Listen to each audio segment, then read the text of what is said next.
Hello, friends. It is me. We are here once again. We are doing a trip down to Biidaasige Park, and I'm very excited for this. It's a park I haven't got to check out yet, so I'm very excited to see how it looks. And it's also a really nice walk to get there. It's not too cold today, which is good, especially this time of year. October, things can happen really, really quickly, so we're going for it. But let's go for a little walk.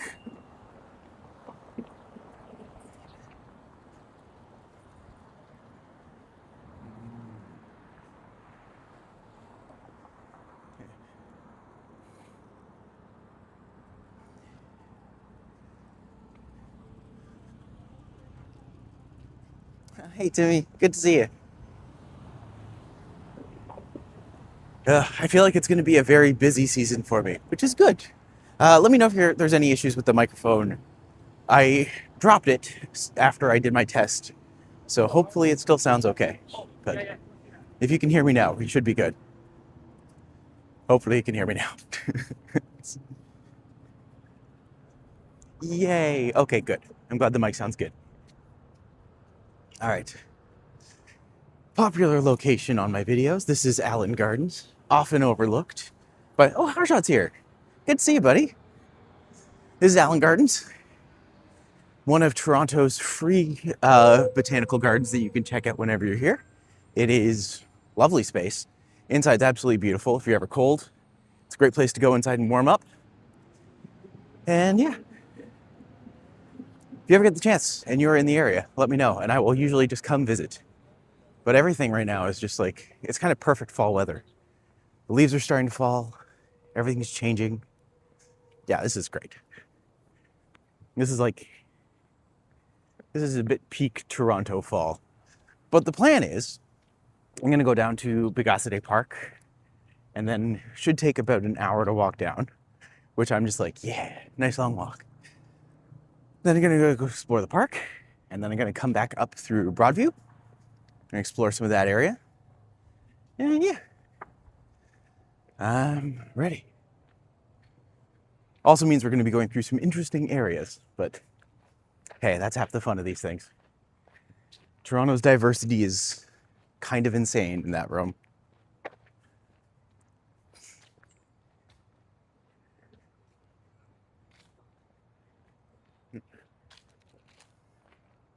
Also, it's like peak crunchy leaf season. So whenever you hear a nice crunch or crinkle, that's where it is. Just to bring this up really quickly. Entrance to Allen Gardens, you go in through the palm room. Beautiful space. Very nice. Now we're going through, we're gonna go down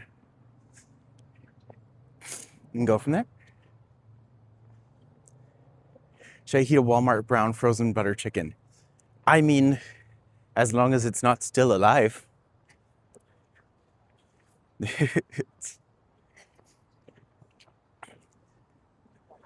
No, I would say absolutely go with the butter chicken, especially if they're good. I mean, like, perfect time to do it. I probably should eat more for lunch. I had a slice of toast with peanut butter, which, to be fair, if it's a day that ends in Y, there is about an 80% chance that is my breakfast. If that's not my breakfast, it's usually something else with peanut butter. Gotta love peanut butter. I've actually added a peanut butter reference into pretty much every show I've done, so.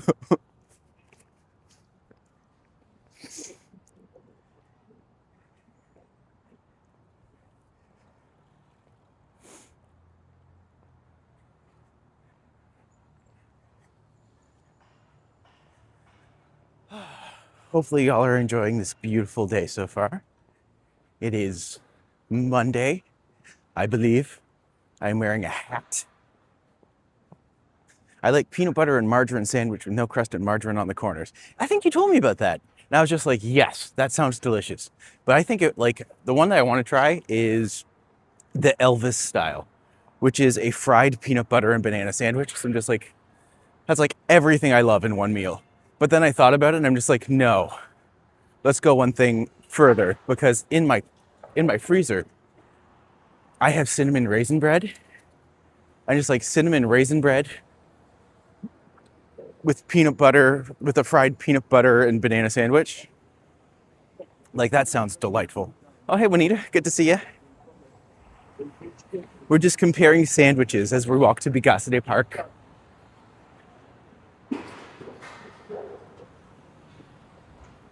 Hey, Yoshi. I'm really looking forward to Wednesday. I think it's good. I have to warn you. I am like, when a lot of information gets thrown at me, I tend to just shut off a little bit. But I am excited to see you on Wednesday. I feel like tomorrow is the day to figure all of that out, because I'm just like, yeah, I know what we're doing. I know where we're going. And then I can kind of be like, okay, that's how my brain works. We can just kind of pinpoint from there. Oh, hey, Jazz is here too.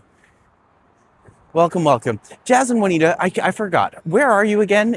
I know it's America somewhere, but I wasn't sure if it was Louisiana or for some reason I thought Boston. But yeah, I'll figure it. I work from 4 to 9 though. Oh, that's fine. Well, we have a minute. We can figure it out. But also I do have a Blue Jays game to attend on Wednesday. Oh, you're going to the game? That's going to be exciting. Who's winning right now? Is it us? I feel like it's probably not us. I think we won the first one. I think the second game happened. But I'm going to guess we didn't win another one because I haven't seen everything blow up like it did that one day. So I'm guessing that's what's happening. 1-1. Series is tied. Aw. I mean, to be fair, I guess that's expected. Hello, Bruce. Welcome to the channel. Today we are heading down to Biidaasige Park. And the reason I keep saying it is because it's the most fun to say. So let's be honest. They won 11-4 game 1, lost 5-1 in game 2. Oh, balance of power is consistent then. Toronto needs to win. Toronto does need to win. I mean, that goes without saying. If you're watching this stream, we are pro Blue Jays. We're not anti-Dodgers. We're just pro Blue Jays. I mean, how can you be anti-Dodgers? It sounds too much like anti-Donna, and they are hilarious.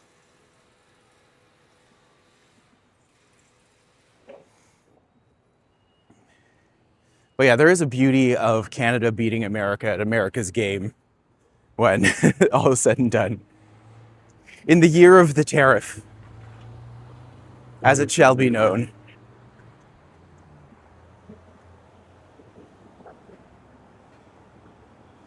So to my knowledge, I should be able to walk Parliament all the way down, and then around the Gardiner, if I turn left, the park should be about a block or two over from there. So, yes, Auntie Donna, man beast, bro.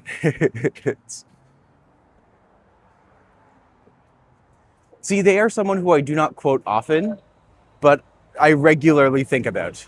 I just can't remember a lot of the quotes that happened. Well, like Auntie Donna's House of Fun was hilarious. It was really good. You know what, I don't know if anyone watched this, but there was a show that was released a couple years ago called Smash. It was Saturday morning all-star hits. And yeah, that was a show that I think deserved a lot more recognition than I got because it's kind of genius. It's just a bunch of like, it's pretty much if Adult Swim did, how can I say it? If Adult Swim did like a Saturday morning cartoon lineup and then made a meta story going over top of it, I think it's really funny. Definitely one to look at for if you want.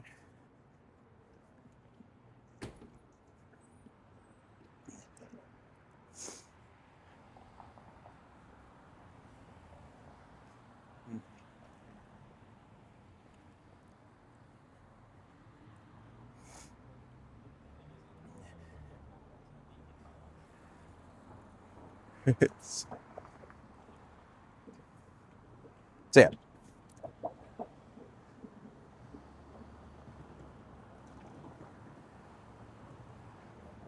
Yeah, the first episode I remember. The thing that turns most people off right away from that show is that the first episode they're making fun of like those cartoons where like it has a dinosaur protagonist or something like that and just like super radical, awesome. Like the very late 80s, early 90s vibe. And then it opens with just the dinosaur getting dumped by his girlfriend.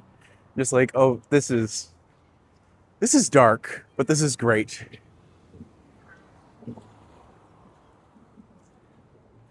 If you can come up with a good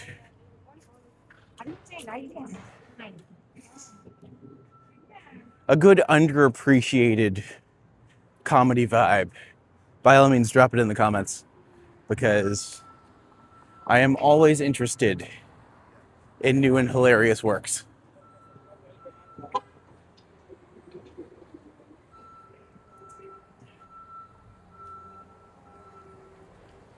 Also, for those who are new, I'm Matti. This is Toronto, where I show off spaces and hidden gems from my favorite city where I live. And yeah, if you ever get the chance, please like and subscribe. I am working my way towards that whole monetization project. So should you be around or should you want to help with that, we always appreciate it. Picnic face, power thirst, yes! Oh my God, manberry, raw, what is it? No, it was raw berry. And it was something else. Power thirst. But it's funny because in my brain, I always confuse it with Clone High, where they did the extreme blue, stick it in your face hole. Power thirst picnic faces from Halifax. Oh my God, I love that. A part of our heritage right there. Hey, Carl. I was looking forward to your YouTube presentations. They're very well done. Thank you for that. Thanks, man. It's great to know. Today is more of an exploratory journey. So we're going to be walking by, we're walking through a lot of areas I'm not super familiar with, just because this area of Toronto is a bit more of a mixed residential, but it is lower income. It is a lot of new families to Canada. So we'll see a lot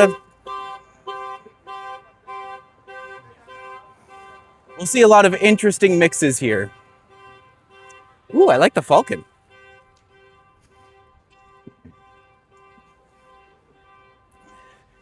But if you do like my presentation shows, on Tuesday, well, tomorrow, I guess it is, me and Randy at 5 o'clock are going to be starting a 5 o'clock Eastern Standard Time, I should say. We're going to be doing an exploration of the Distillery District, which is going to be probably one of the best known areas of Toronto and absolutely one of the most beautiful. So super dense with history. Randy will have lots of fascinating interest for us. So definitely, if you get the chance to check it out, let us know. It's really cool.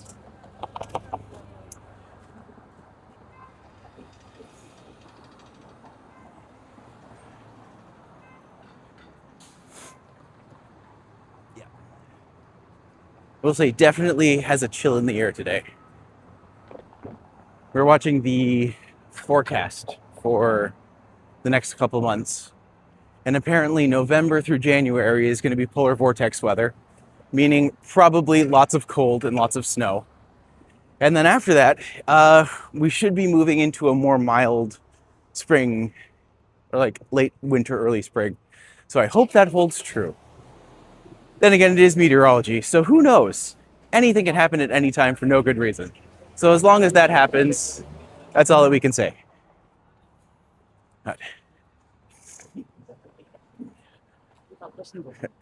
Man, I had completely forgotten about power thirst. Oh, it was banana, because it was a man banana. Banana, raw berry, and gun. Little things I don't realize I remember until someone brings up. I'm just like, oh my God, yes. And then ironically, we'll probably forget instantly again. You should do a video on finding the most affordable condominium with the most affordable maintenance fee presentation in the world. These places are that I have the cheapest prices. Okay. I mean, to be fair, I know I have a rough inkling of what's happening with the Toronto housing scene. And the Toronto housing scene right now it apparently seems to be cratering, where a lot of people are walking in LA, happy walking, look at the gorgeous sky. Thanks so much, buddy. It is a beautiful day in Toronto. I actually couldn't imagine a more perfect day to go to this park for the first time. This park just opened like maybe a month or two ago, but it's definitely been on my radar since then. We had our first frost a couple nights ago, and it usually means more weeks of really nice weather, and then the leaves will fall after that. Yeah, it's unfortunate. Ugh.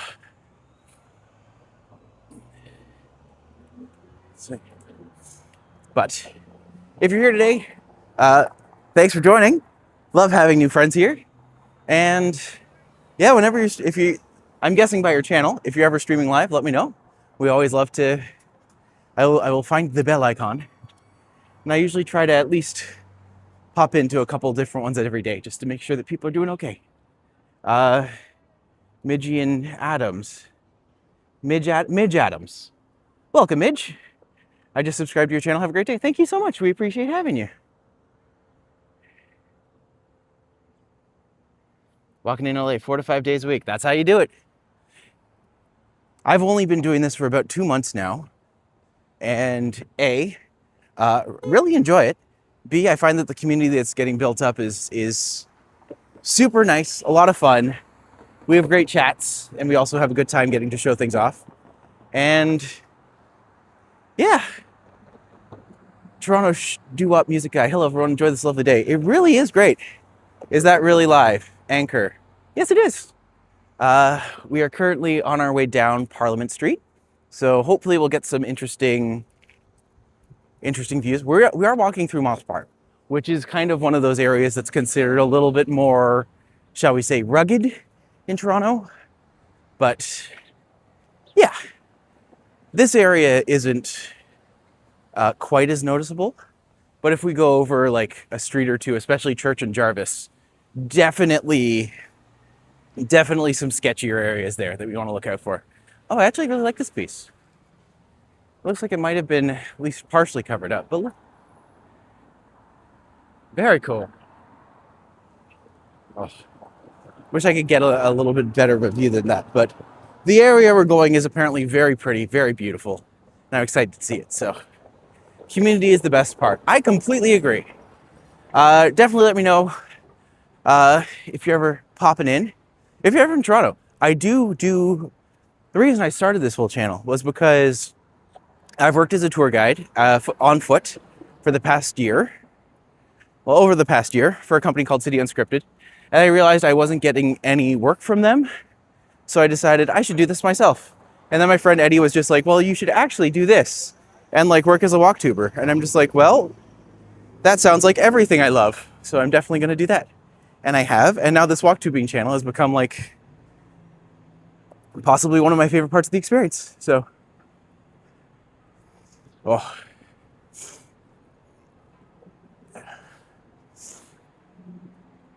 I lived in Moss Park years ago and I grew up around River and Gerrard. Great area. That's like one of the areas that I'd say is actually pretty good. Because that's a lot of the compounds, right? Where they have a bunch of the places living together with the playground out front. I think that's the area, at least. If I'm mistaken, let me know. But yeah, Moss Park has a bit of a checkered relationship these days, but still nice. Like everywhere in Toronto kind of has its pros and cons, but at least it's good. It's also one of those days where it's like the perfect mix between cloudy and sunny. So I keep putting my shades on and taking them off and then putting them on. And I'm just like, whatever, I'll just keep them on. Just means it's a little harder to look at the chat, but also no one really cares about that. That's a me problem. That's not a you problem. It's an ish me, not an issue. So I cannot find my glasses. I hope they're on your face. Usually when people say that, that's usually where they are. But if you can't find them, don't you wish I had like a seeing eyeglasses dog? Specifically there to find your glasses or your keys whenever you don't have them? That'd be great. I have 2 cats and they just knock things over. That's a lie. They're too lazy. They just lay around the house. How far is Dundas Square? Can you go to Yonge and Dundas? I won't be able to make it to Dundas this time. But Yonge and Dundas is definitely an interesting area. It was essentially designed to be like a community plaza. But yeah, Yonge and Dundas, usually a space I go to fairly regularly. Won't be there for the next couple days, but probably Wednesday or later tonight. I might do it. Me and Hunter were debating on doing a stream later, but yeah. I lived across the road. It is a parking spot now. Ah. Well, to be fair, most buildings here are not different than, like, living in some of these apartments, probably not that much different than living in a shoebox. There's a church on the corner of River and Gerrard. We lived on the same side of the church, right across from Regent Park. Okay. Yeah, I think I know exactly what you're talking about.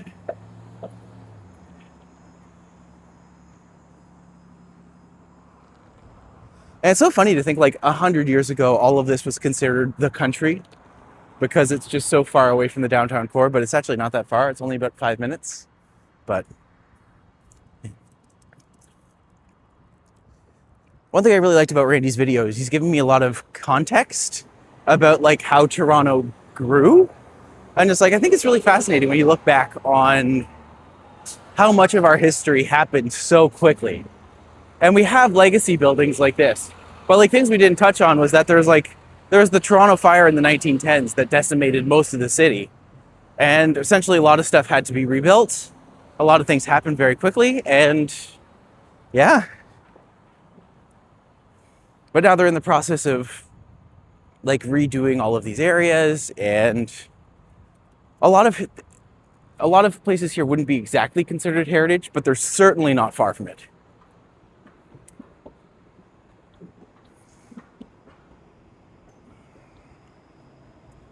So I'm at Parliament and King, making good time, which is always nice. I was told the park would take me about an hour to get to, so I think I'm a little ahead of the curve. But we'll find out. I'm walking at professional walktuber speed.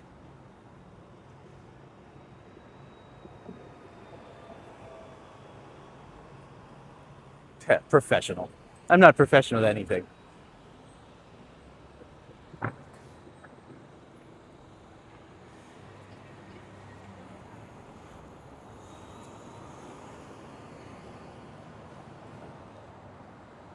I hope everybody's ready for my terrible Toronto joke. What is the what is the city bird of Toronto? It's the crane. Just gonna let that sit for a moment and watch my viewer count decrease. Went to Spruce Court Public School on Spruce Street. The No Frills is on the corner of Spruce and Parliament.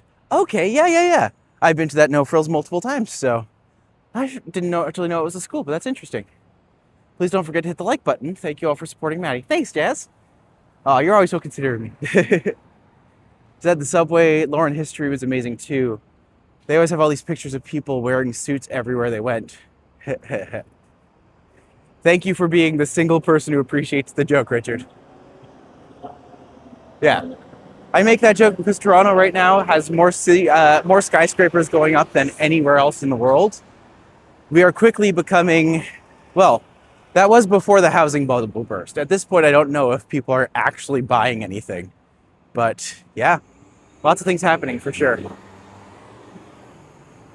Some lovely old buildings in the area. Nice when they build new buildings, complement the old. I think that's what I love most. When they don't try to hide the history, when they actually try to, like, emphasize the unification between old and new. I think those are the best days. Those are certainly the areas that are most interesting. Because then you have, like,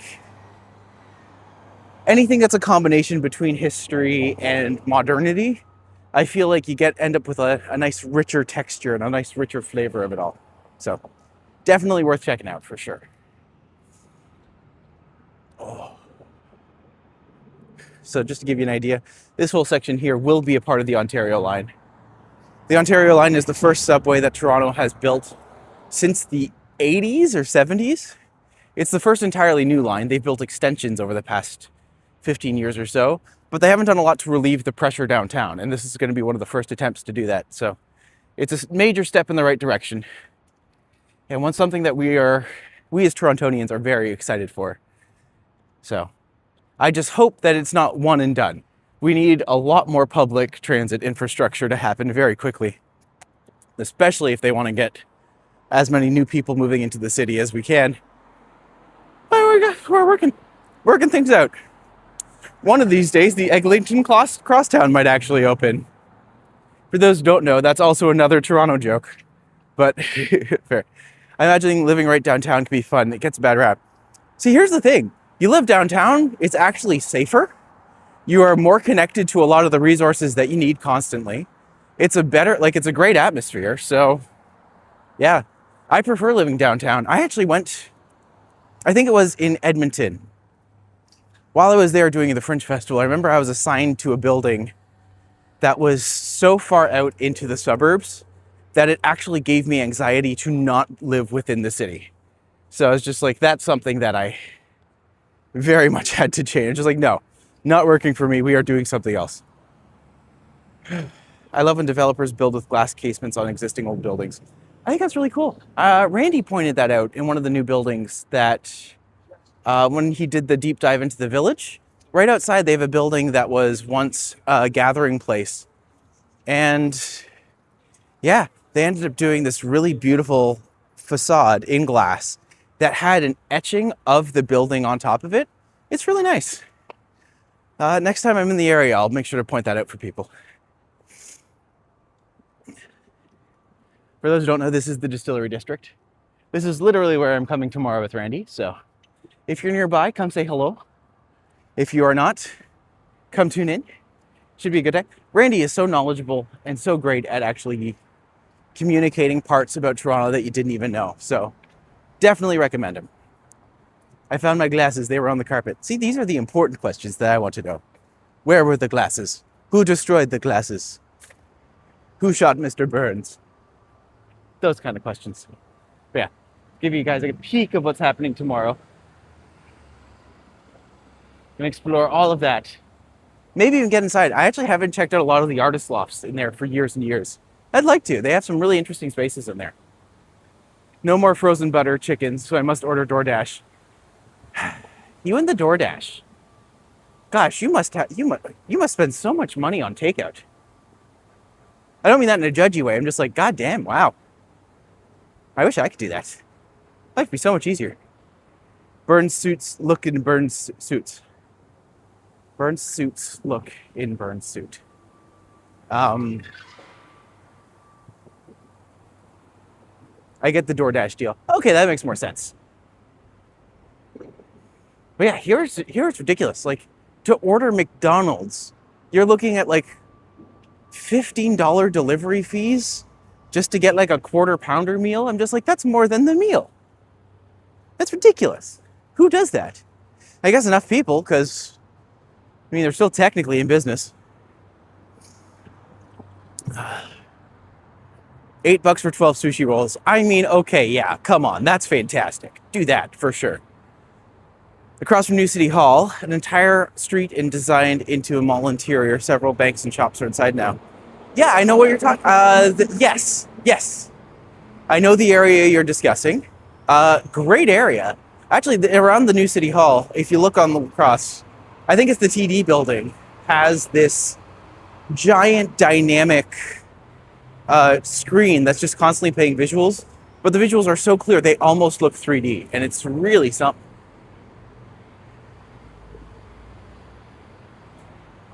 Yeah, the DoorDash deal is cheaper than groceries almost. Fair enough. I remember they signed me up for something without my consent. And then they continued to charge me after I was just like, no, delete the app, get rid of this. What are you doing? It was because I ordered something like 6 months ago and then they decided to reactivate my account. I'm just like, how is that doable? How is that possible? I didn't reinstall the app, and then 2 months later you decide to start charging me again, or you tell me that the card isn't working? No, I refuse.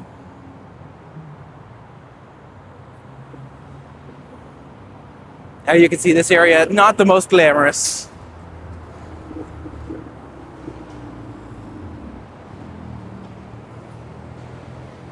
DoorDash deal is cheaper than groceries. Wow, that's insane to me. But it also kind of makes sense because groceries right now are not ideal. It's not like people give deals to consumers to eat I also get the Walmart coupon codes that give you 20 bucks off. Yeah. Hey, if it works, it works. We got to do what we got to do to survive right now, man. It's a challenge for everybody. But my hope is that I don't make it more challenging for anybody else. Yay, green light. I'm a retired postman of Degrassi Street, registered Toronto archivist. Oh, cool. If you're ever in Toronto, I would love to pick your brain about some of the things that you've seen or done, because, hey, most people got stories. And like, yeah, that's what I'm all about here. I love hearing things that have happened. I love wanting to know what we're doing. I just like knowing where we've come from and what things are still happening. So I live at Bathurst and Bloor. Amazing. I used to live around there. Well, I used to live on Palmerston, actually. So Palmerston and DuPont was technically my closest intersection, but yeah, great area. I was actually just in the annex a couple days ago, but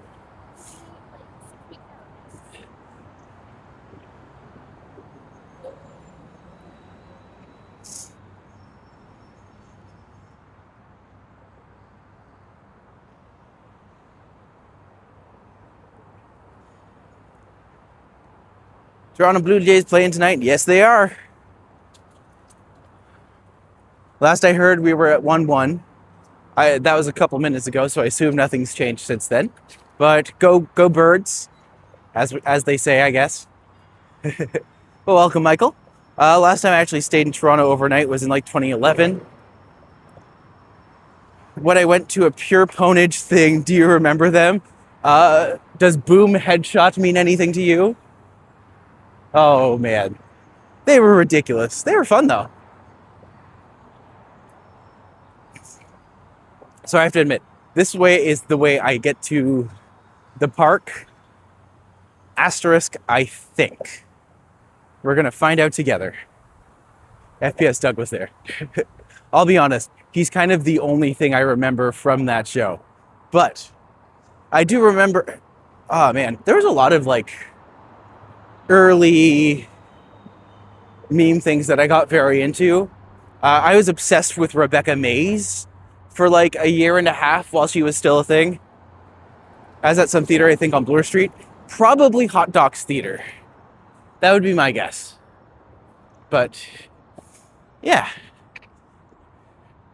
Great little area. And they were Torontonian. So like I remember my old roommate introduced them to me and I was just like, this is fun. They're fun. And now they've probably made enough money that they don't have to do anything else again. So let them have their fun. Yeah, like Rebecca Mays. If anyone remembers Unforgotten Realms, with the kobolds and the I cast flare.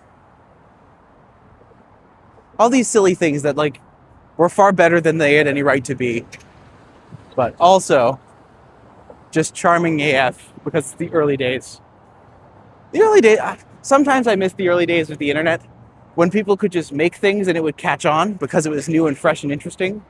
And now I feel like everything's gone through not a revolution of sorts, but absolutely a differentiation, shall we say.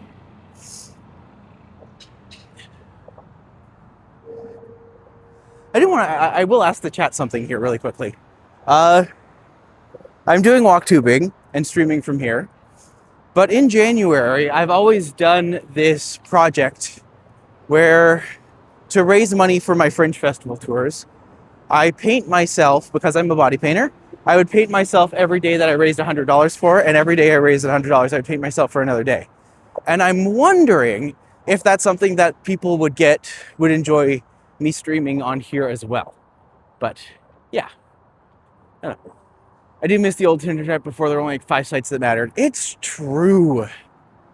Man, it's hard out there right now. I'm glad YouTube's one of them, and I'm glad I'm finally doing this because it's helping me actually get into things. But yeah.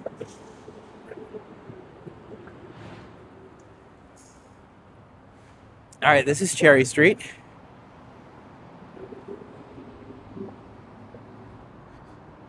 I hope so. I feel like, well, here's the thing. I feel like if I painted myself live while streaming, and then I also just kind of went out in my paint in the middle of January, like I feel like people would probably be interested in that. So let's see. All right, the Great Lakes Waterfront Trail, Trans-Canadian Trail.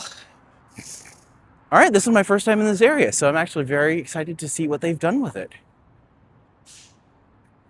Man, just instantly taking a couple steps away from the gardener, you just feel different. Lord Palmerston was granted lands to build here instead of going south at the rate, size, speed of the project caused for the phrase to come urban sprawl. Huh, that's interesting. It's funny, I know of Lord Palmerston. I obviously know Palmerston Street because I lived on it for many years.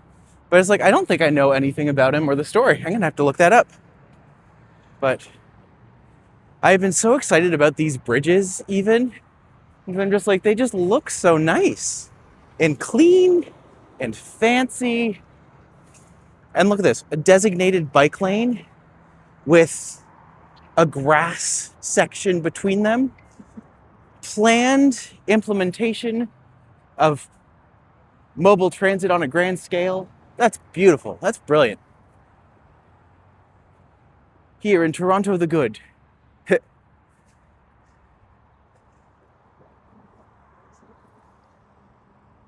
So apparently the park is just over these bridges. And it's like, what a neat... Here's the thing. You build things well with like great public infrastructure and planning, and everyone will love it. You build something bad once, and you're stuck with it forever. But, yeah. So this is the channel, and this used to be, what used to happen here was that the Don River would come up to the edge of this, and it would immediately go in a 90-degree turn. And as such, when this entire area was developed for like manufacturing industry, I think it was a lot of mining, not mining, but like a lot of the heavy industries were in this area. And then as things changed, what would happen is that while this area got more and more developed, it would essentially flood this entire area because the water, you can kind of see it over here, but the water would just come straight out through here. But the area on the right here was all landlocked, so there wasn't an escape route on the other side. And now what they've done is they've carved out a river, and they've made it so that the water has an easier escape to go through. And you can definitely tell there's a lot of work still to be done. But even on this side over here, you can already see like the rewilding process is going very well. And this in like 10 years or so will likely all be just developed and nicely sprawled out. So yeah, I know the park is around here somewhere because they've been planning, this whole area is going to get developed and built up. But, oh, there we go. Place of the Black Cherry Trees, Biidaasige Park, part of the Okayminminising, the Great Flatlands. Biidaasige. Biidaasige? Have I been saying it wrong this whole time? Probably. Redefine city life. So this is the park over here, it looks like. All right, excellent. I'm glad I'm in the right place. Ooh, I'm excited to see it. I'm sure a lot of this over here will be developed. I don't know if it's going to be developed into park or just into structures, but like, you can tell some buildings are going up here. And who knows? Apparently there's also been like a lot of wildlife coming back into the area, which I'm just like, okay, that's super cool. That normally takes like years of just transition. But if they're already coming back to this area, it's a sign that it's doing exactly what they want it to. Where sunrise meets the dawn. Oh, what a stupid saying. But that's fine. That's fine. It can be a little dumb.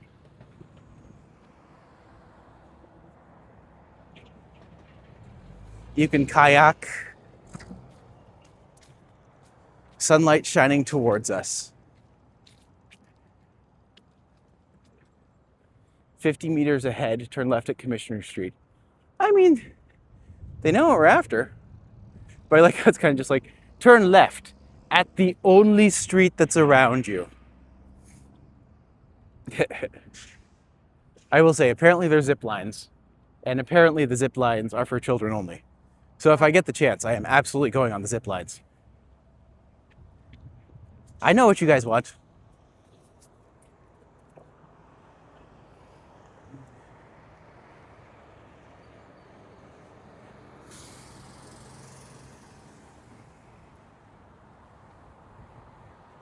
All right, Commissioner Street.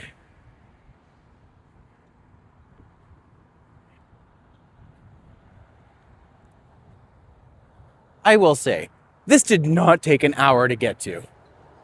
How slow do straight people walk? I mean, come on. 40 minutes in and I'm already here. Ugh.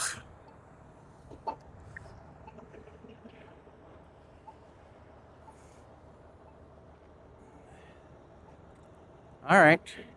There we go, green light.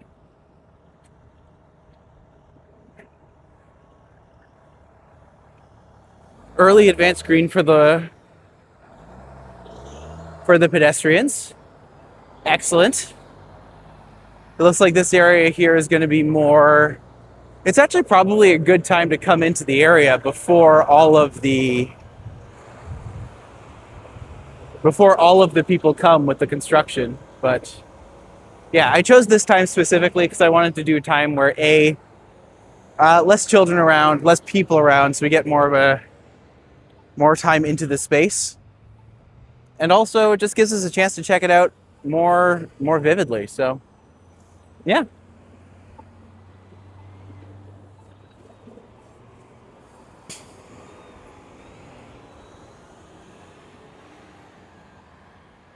Waiting for there it is. We got the green light now. Not that you'd know it based off of the way everyone's moving.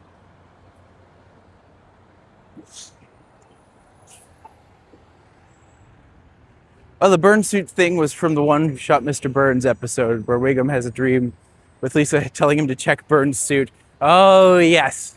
Suit. The suit. Yes. I am remembering now. All right. So instantly try to get my glasses over my... Why did I do this? I'll just keep wearing the glasses. It's fine. Instantly lots of new tree growth. When these come in, this is going to be quite nice. And a little hill. Nice little place to sit your buns. Relax. A little plane up in the sky. Am I getting the plane? Who cares? Probably am. All right.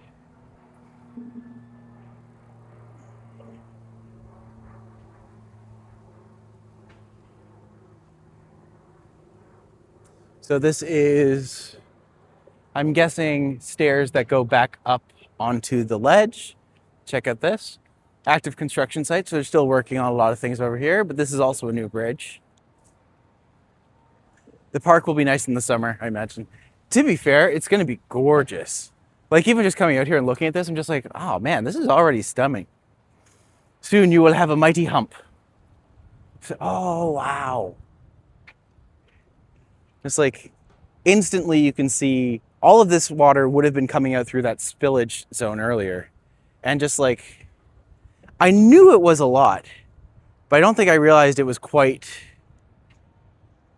So this would have all been going through and pretty much becoming groundwater. And this is probably why this area was flooding so often. Look, they're even expanding the park over there.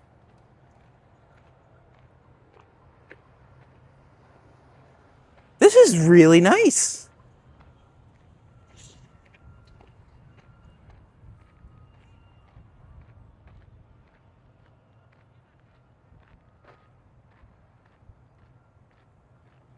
This is what this would have looked like 1 or 2 centuries ago. Actually, I guess 2 centuries ago. But like, this is really nice. Good job, Toronto.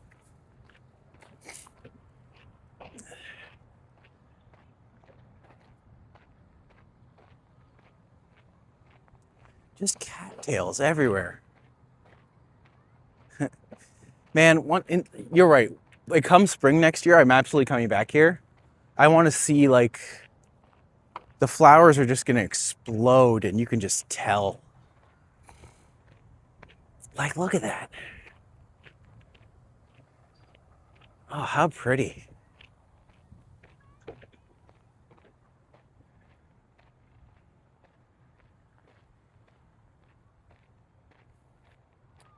So it looks like that area is mostly under construction, but once it's done, I imagine it'll have same look and feel to this.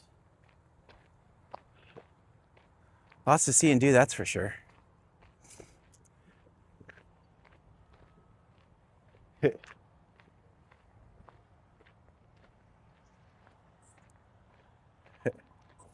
got some swallows here playing.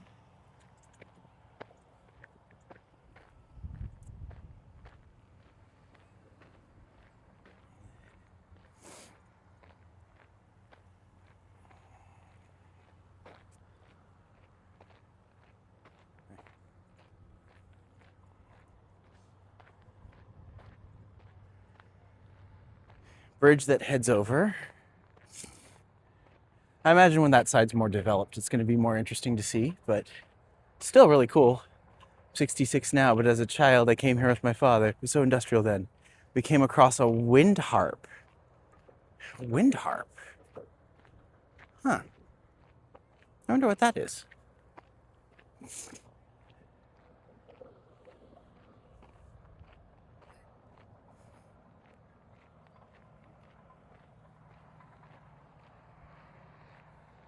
Oh, this is nice too.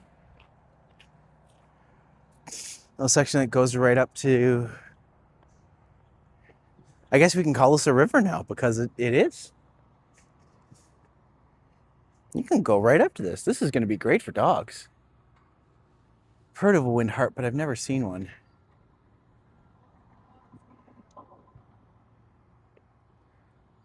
All right, this is lovely. It's funny, even with the construction, it's so peaceful. Oh, you can see the ducks on the other side. We'll come visit them and see what they say. But oh, a swan. 2 swans. I wonder if they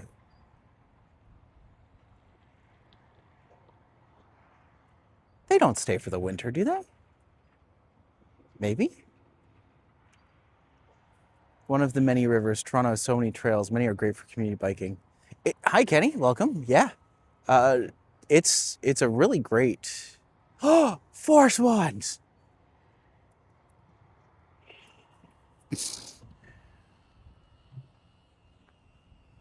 Man, this is peaceful. A large steel wind vane that had piano wires to make sound. It would be cool if they reinstalled it now. That would be really cool. It seems like a good place for it. It's like... Yeah. But also, welcome, Kenny. Thanks for stopping by the channel. We are currently exploring Biidaasige Park. I'm probably saying it wrong, let's be fair, but I think that's expected for a little while. It is fairly chilly. I'm going to keep walking a little bit. Actually, this would even be fascinating to come see in winter. I know they wouldn't have any winter, like, ideas or things happening, but yeah, certainly a lot. But also, look at this view. That's just... This is so nice.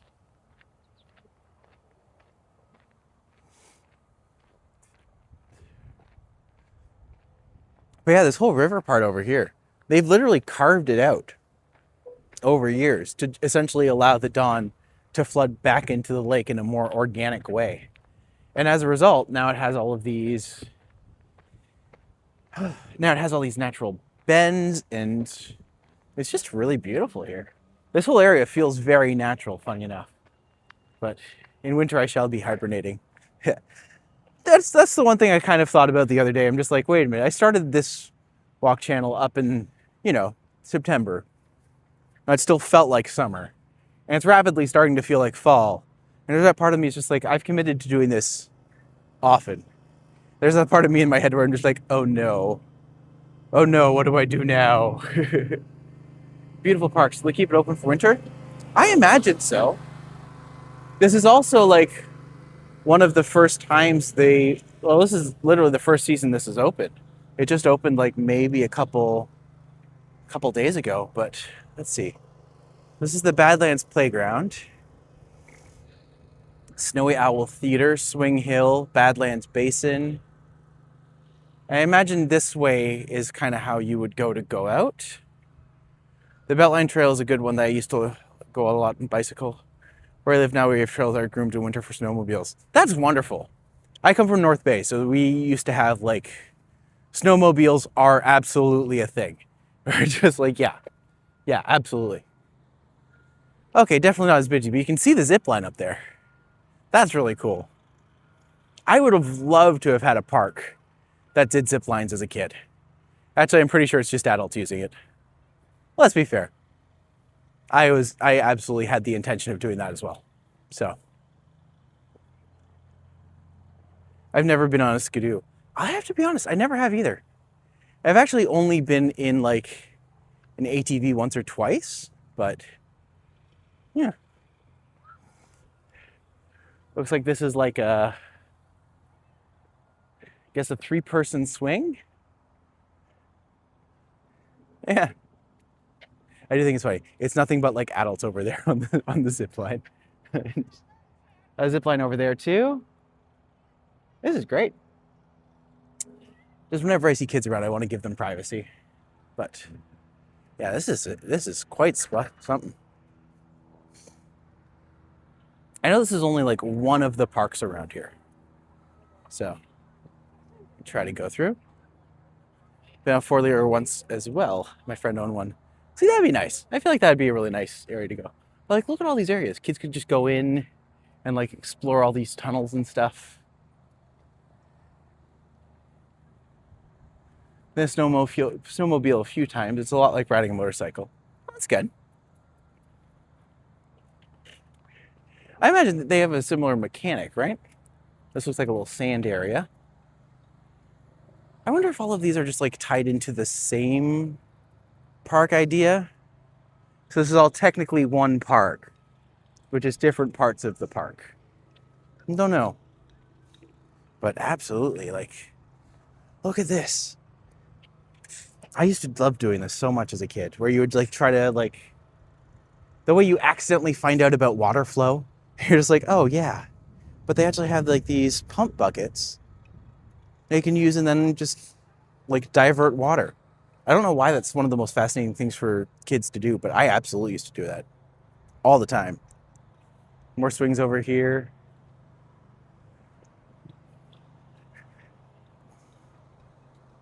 I'd rather be on a Sea-Doo in the tropical waters. That would be nice. Absolutely. Looks like one of those vocal things. You can speak and it comes out the other side. Question is which one? Got into off-road motocross and never bothered with skidoos. I don't know why. Fair enough.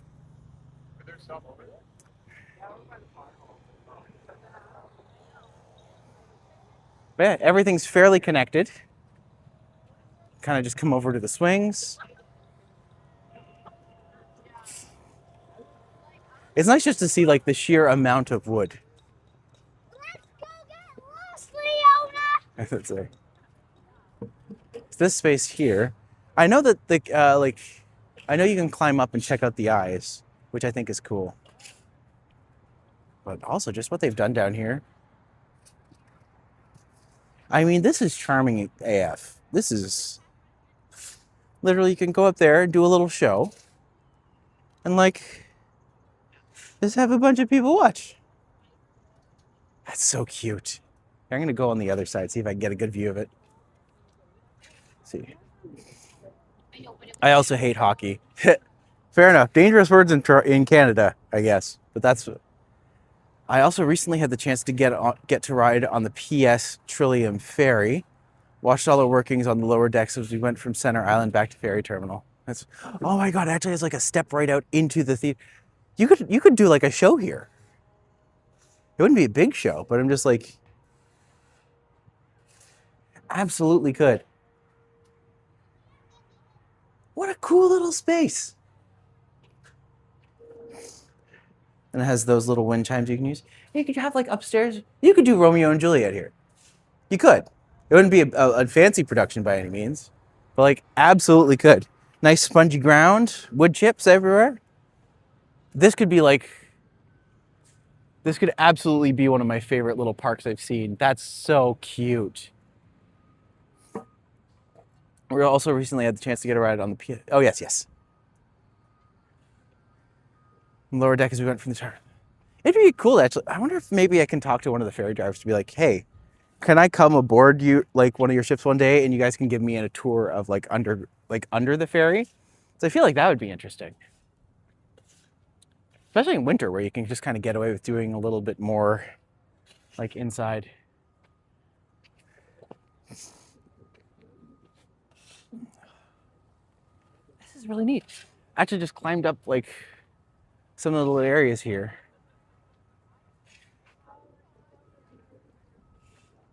I don't think they do that. I know, no one does anything until you ask them. And then at the very least, all they can do is say no. You've still asked, and that way you have knowledge. Knowledge is power. Oh my God, the smell is so nice here. It's like, I just got like a waft of it. And it's like that beautiful sap smell. You can tell this is all fresh wood. This is just, man, this is just lovely.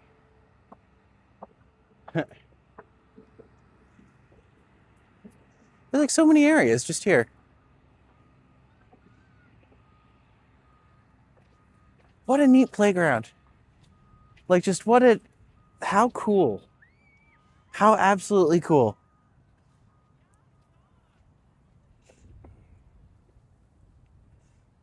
And just look at the owl. Look at how it like peeks over everything. that's oh God, that's so charming. I don't even know how else to describe it. And just like that's just great. That's beautiful.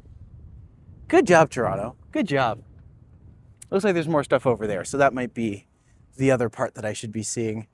And then I will do a loop around. I'm gonna see if there's anything north over here, because if there is, then definitely worth checking out. But yeah, even just this area here, the Badlands Basin, they're calling it. Like, how neat. How super cool.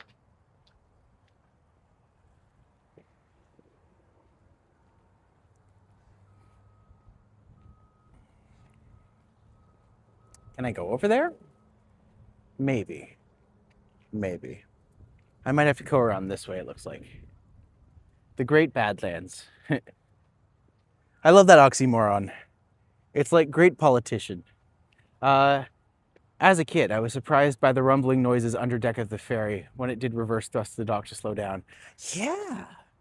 Like, here's my thing, is I'm always just like, you travel at a fair speed and then it has to slow down really abruptly, but it's designed to do that. And there's always that thought I have, just like, how does it do this? How does it know what to, like, how does it know what to do? That's what I'm saying. But like, they have it down to such a science that like, when you get there, it's just flawless. And that must take such a toll on the engine. So they must have to, yeah, they must have to just, not re-engineer, but like, that must need a lot of maintenance just to make sure it doesn't go whoop, oopsies. We have ferries here as well, at least. That's good. Toronto has some interesting ferries. It has the Bell Ferry. Oh, no one takes it anymore because now that there's the path to the island, or sorry, now that there's a path to the island airport, everyone takes that instead. But the Maryland Bell Ferry is the longest running ferry with the shortest distance because it literally just goes from mainland Toronto to the island and then back again. Oh my God, this is so cute. Our ferries have voice Schneider properties that can thrust in any direction like a helicopter's cyclic. Interesting. Oh my God, it's a raccoon. I am so happy for the raccoon. Oh, is this like a little dog area? Oh, that's absolutely a little dog area. A dog park with a hill. Not a revolutionary concept, but one I'm surprised I don't see more often because I'm just like, dogs love that. And they'll get so much more tired so quickly. Oh my God, look at the raccoon. Welcome to Raccoon Picnic Terrace. Even like the way they did the little, like the way they did the little dragonflies. Oh, that's so cute. Even the way like they have it that you can climb up here. Like it's not just a standard ladder. Everything's at different angles. Ground super soft, which is always a plus. Like this just feels inviting. And just like, how easy is it to go up? Quite easy. And it feels very steady and secure. So I could easily hop up here, but I'm going to be an adult and deny myself fun. Also because I have no one to videotape it with. So we're just like, well, next time I know. But look at this. Look how cute he is. He's holding the cattail. Oh, and they have the little tail. That also is a cubby hole that people can get in. Oh my God, that is so cute.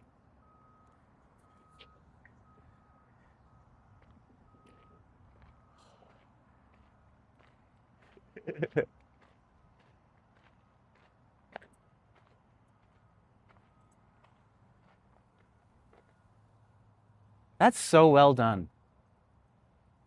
Gosh dang, that's well done. Man, that's something, all right. All right, let's keep it moving. I don't know if there's anything else here. It might just be more brush and landscape. Ooh, barbecue places. You could come here and barbecue. Huh.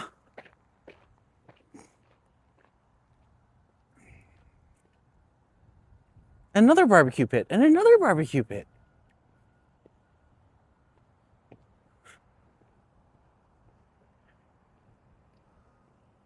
This park is like really well designed. Even the fact that they have a space designated specifically for hot coals only, do not throw trash here. I'm just like, yeah, it sounds so simple, but I'm just like, it just makes so much logical sense that of course that's something that they should do.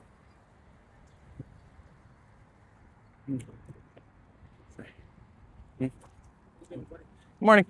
Down or coming up? Oh, just walking around. I can wait until you guys are out of the way. All right, heads up. All right, I'll go on this side.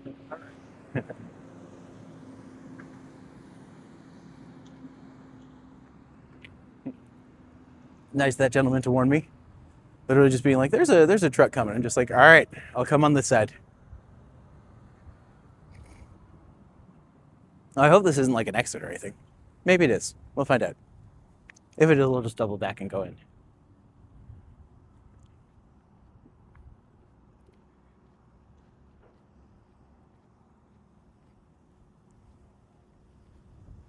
But a part of me is just like, does this just extend all the way out to like,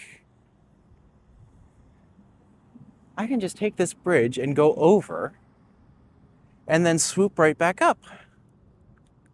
Huh. Let's see. Well, in the meantime, I shall come and head up past the other barbecue area, because 3 of them wasn't, 4 of them isn't enough, 5 of them. 5 barbecue slots. That I have counted so far, at least. And from here, I think it just doubles back. And he's like, look down there. All of this was just recently constructed, and you'd never know it. There's a falcon right there. Maybe it's a hawk.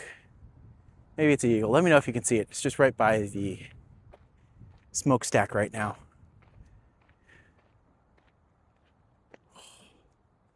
More barbecue is always more barbecue. Yeah, I agree. Barbecue is better for everybody.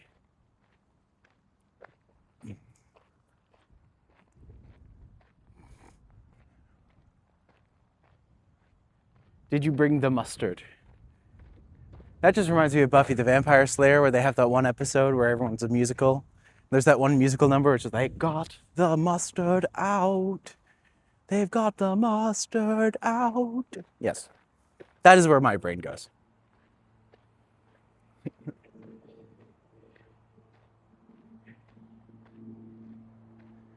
I'm super surprised.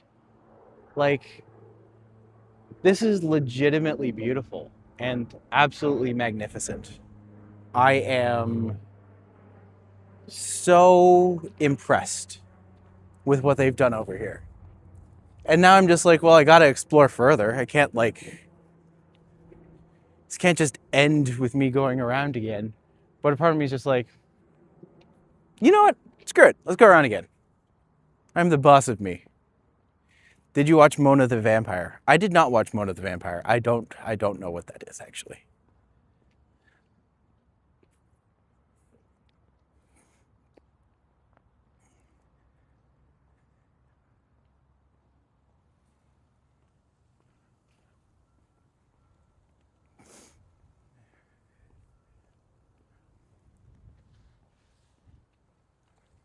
I think it was on YTV. Huh. Yeah, I can't say I know it personally, but hey, if it was good. YTV had some of the best shows, obviously because, you know, we were kids and it was children's programming. But like, I don't know about you guys, but where I was, we had YTV, we had the Family Channel, and then we had PBS. Or not the PBS, TVO. And yeah, TVO was the one that had like Magic School Bus and Arthur, and Family Channel had all of like the Disney stuff. But YTV was where you found like, if the Nickelodeon channels were somewhere, it was on there. Did you have Teletoon? Oh, I did have I forgot about Teletoon. Oh my God, I love Teletoon.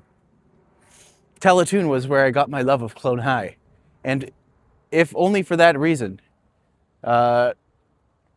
is fantastic. Did I like Daria? Daria still remains probably one of my top 10 favorite animated shows. Clone High is probably number 1 or number 2. If I don't include the 2nd and 3rd season of Clone High, it's number 1 with a bullet. If I have to include the other ones, it drops a little, because those, as excited as we were that Clone High was coming back, that was not how it should have been done.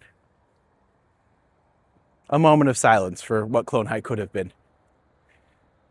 But it looks like this just circles back, and then we can go through there. Okay, maybe I can just go under here.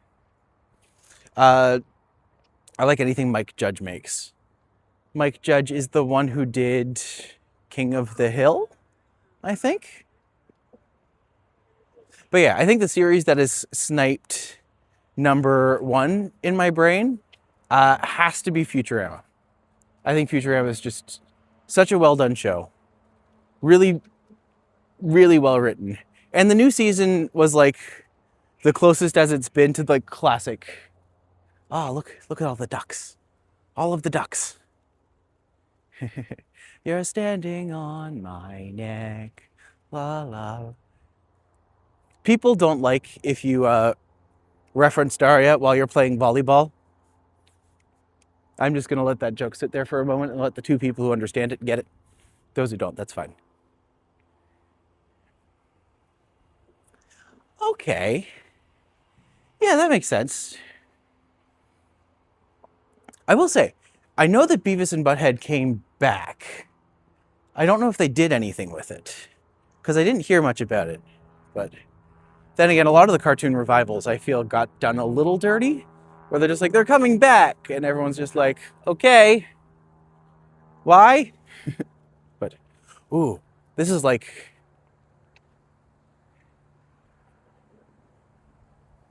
I like the smirk Daria makes after putting her hand out in volleyball. Right? It's so good. But turns out that's not the quote-unquote right way to play volleyball. And to them I say, oh, poo on you. All the ducks over there.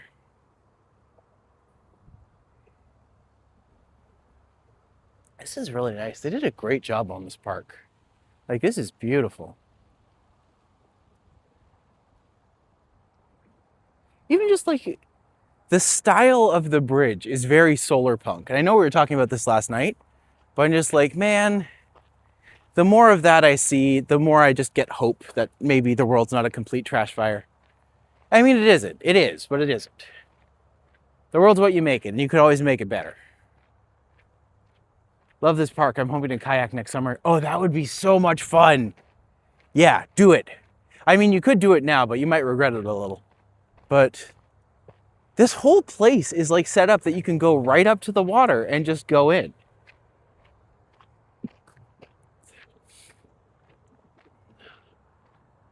It's like there's the city in the background, but you'd never know it. Oh, this is lovely.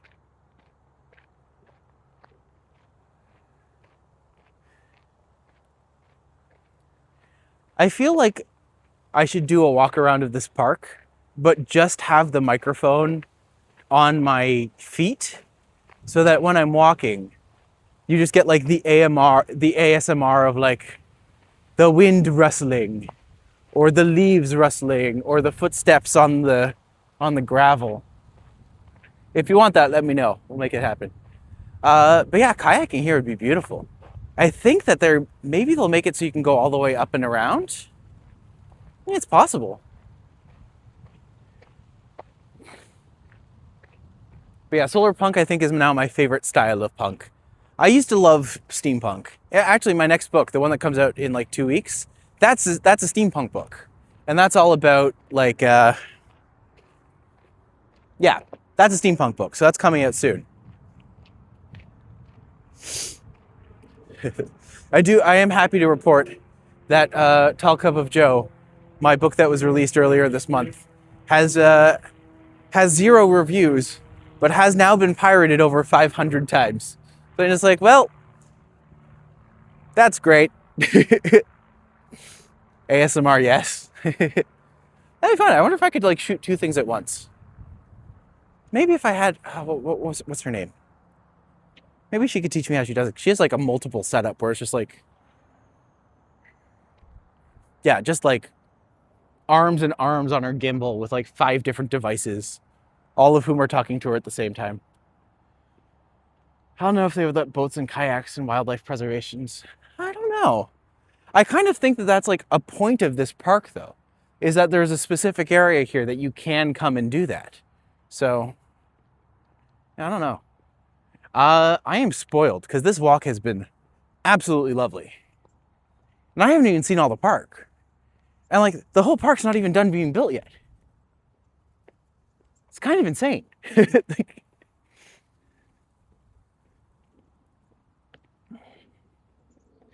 Like steampunk, solar punk, cyberpunk, 80s cyberpunk, sometimes called cassette futurism. Fantastic.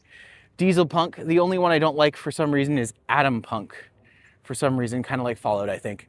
Yeah, I get that. I'm not entirely sure what diesel punk is, but would that be like train suits? I don't know what diesel punk is. Yeah. But like I think solar punk's the coolest. I love the aesthetic. I love the vibrancy of it. Cassette punk is, 80s cyberpunk. I'm just gonna call it cassette punk because I think that's more fun. I love that. Like the bright blue neon pinkish. Ironically, I think one of the best, I think the best examples of 80s cyberpunk is Batman and Robin. Not for the movie. The movie is garbage. But like the Joel Schumacher neon aesthetic and the bat nipples, like, come on. That's ridiculous fun. I'm definitely probably alone on that one. But diesel punk is train coded. Yeah, it's similar to steampunk, but more for like Crimson Skies for Xbox. Okay. Yeah, I think I get that.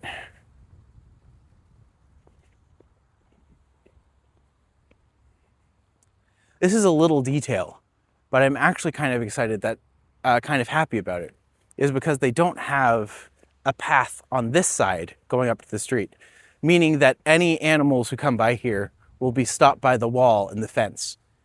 So they were essentially either be forced to go around be forced through the fence, which isn't likely to happen, or just be forced back and around, which will inevitably guide them back towards the rocks and guide them back towards the green, which they will then be attracted to.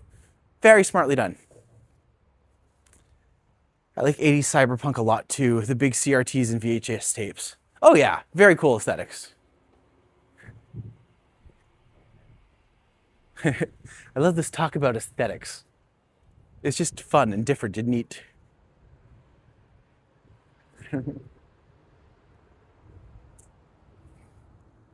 Oh.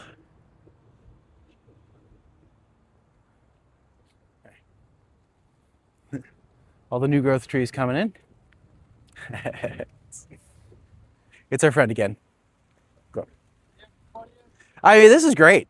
This area is beautiful. Cheers, buddy. Yeah, we'll scooch up this way.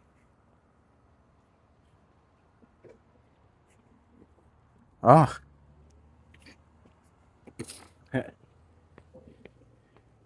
Batman Forever. It is fun moments. See, I feel like Batman Forever is redeemable. Batman and Robin is only redeemable if you look at it as a queer movie. Is it good? No. But does it become hilarious? Yes. Absolutely. Like the fact that Joel Schumacher was a homosexual who was then given the reins to, like, what did they think would happen?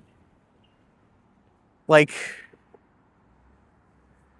just insanity. Absolute insanity. That being said, Uma Thurman as Poison Ivy resonated with me as a child, and I now realize it is because it is so queer-coded. It is... Man, it's terrible. It is like one of the worst movies ever made. But for being a heterosexual movie, it is absolutely one of the queerest things that has ever been made.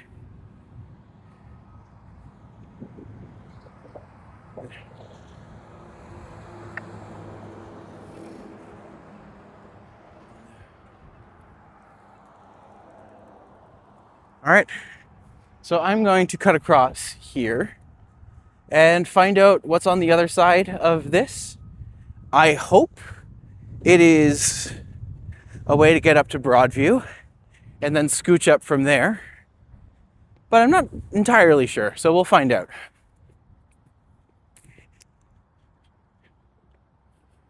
Also just taking one last look at the park, which from this angle, you'd never know there's anything there. But what a delight. That was fantastic. Commissioner Street at Cherry, yes. I never looked at it that way. It is the only way to watch that movie if you ever have to see it again. And it's the only thing that makes it tolerable. Like the fact, look at it this way. Poison Ivy has a boy toy who like gets super buff. And then her base of operations is a bathhouse. I'm just like, come on. Have you played Cyberpunk 2077? I haven't yet. I would like to. I think it's one of those games I will get to eventually, but I'm not racing. And I'm also not like, you know, I'm not crazy about most games that have a lot of violence in them. But man, I have been obsessed with this game called Monster Train. And it's just so good. And I can't stop playing it. And now I'm just like, well, I guess this is my life now. If you can play it on PC, there are mods. Yeah. Like, don't get me wrong. I think I would absolutely play it one day. But definitely not one that I'm absolutely racing for right now. All right. So now that we're leaving the park, I am deliberately crossing to the other side of the Dawn, because I want to see how easy they have made it to get back.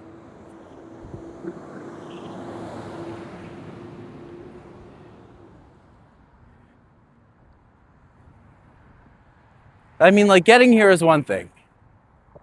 I love the accessibility on the one side. I am curious to know if it holds up on this one as well.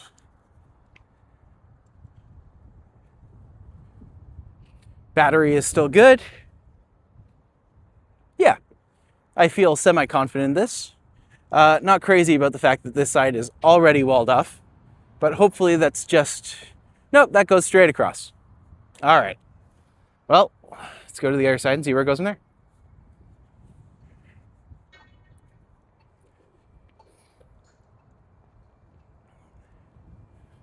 Let's see, is the road completely closed or is it somewhat open? Construction area, do not pass. All right. Looks like I'll have to go down here and then cut up and then go over a little bit more before I can double back. If I can at all. I might just have to go back through the park.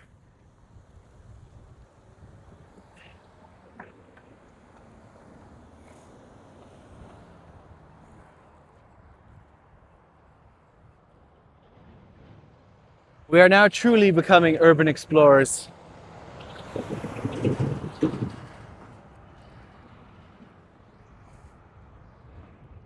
So, let's go urban exploring.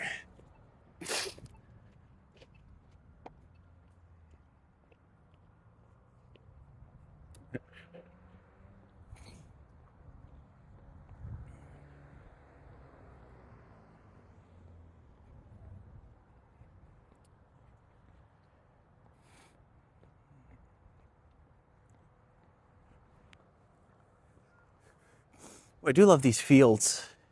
I never remember what these flowers are called, but they're absolutely beautiful.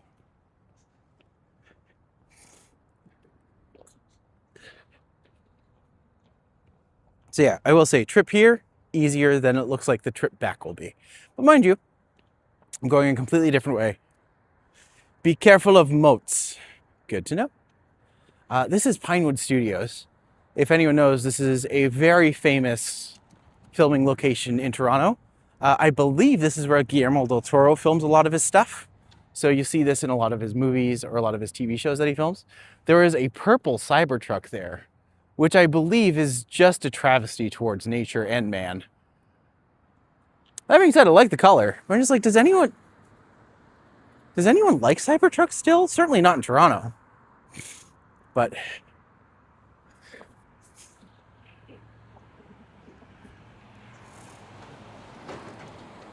oh. Flip it off. Here's the thing. Yeah, I probably should have. But, you know, trash bins. Rolly trash bins.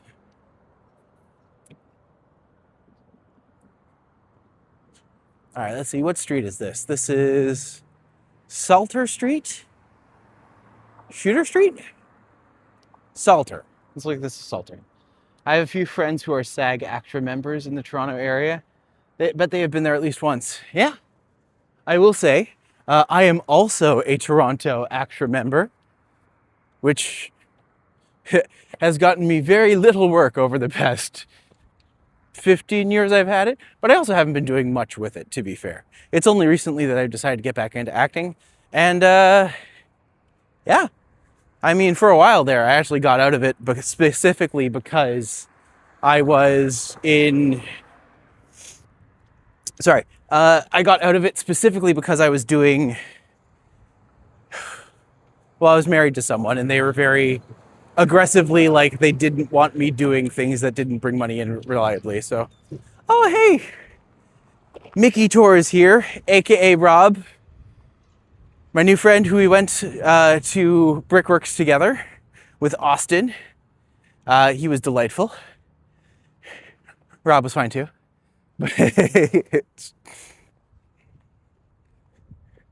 Awesome, my son is SAG. That's great.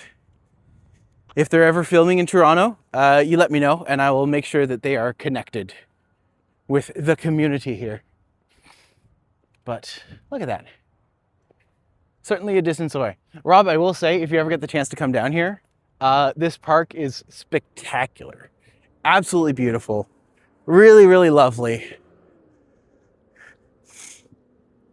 Definitely a space I would absolutely recommend coming back to and checking out further.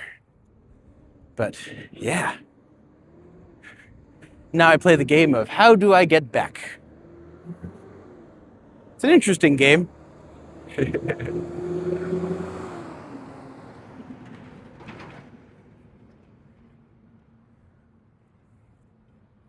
In a couple of years, that whole area is going to be a whole new neighborhood. The park looks cool. The park was really cool. I was super excited about it.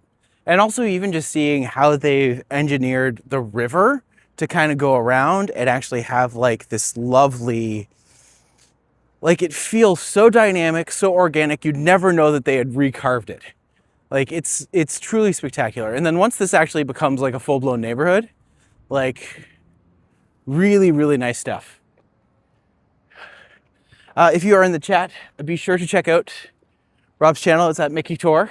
He should be right there. So check it out. And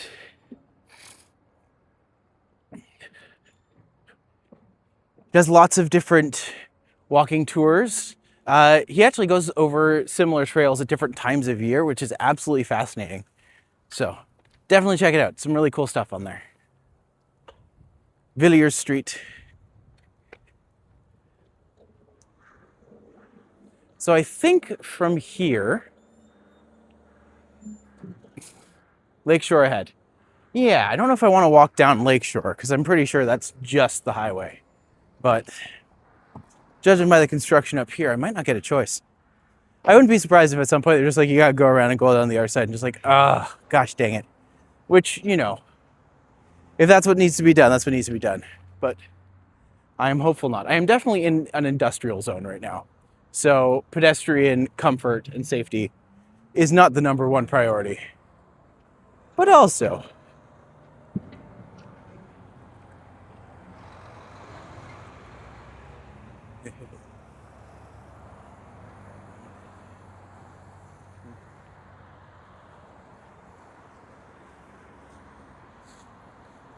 oh, yeah, looks like this is just construction. So as many ways as I could go. I think the only real way would either be through or back around and around. So, all right, that's that then.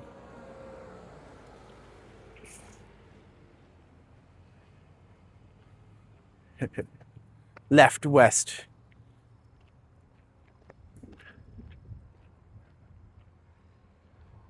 Coming up to Villiers Street.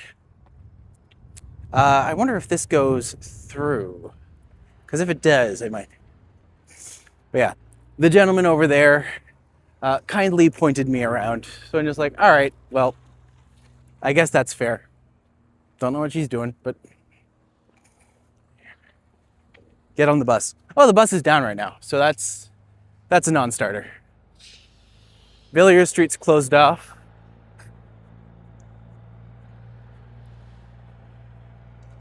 Yeah, I'll just go back and around.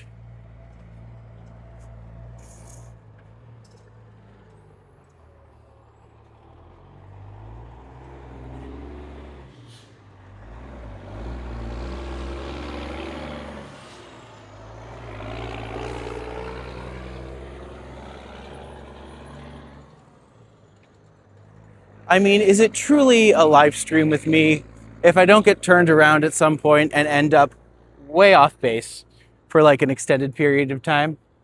No.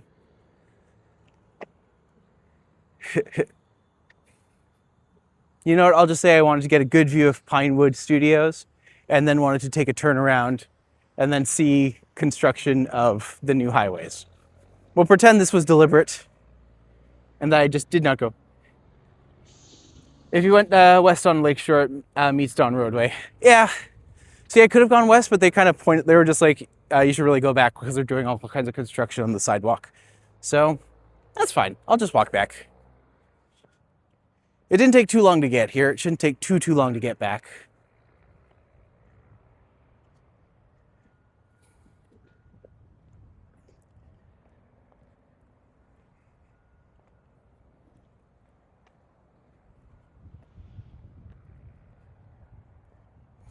To be fair, industrial areas, not the most exciting to look at. So going back through the park ain't such a bad idea. But now we need snacks. I mean, to be fair, I will always welcome snacks. Snacks in abundance. Salty snacks, sweet snacks. Snacks. Snack attacks. Snack packs, pack snacks, backpacks of snacks. Is this Lakeshore and Carlaw? This is, I mean, if you want to talk spooky, this is Commissioner's and Salter Street in like the oldest, grimiest space. So yeah.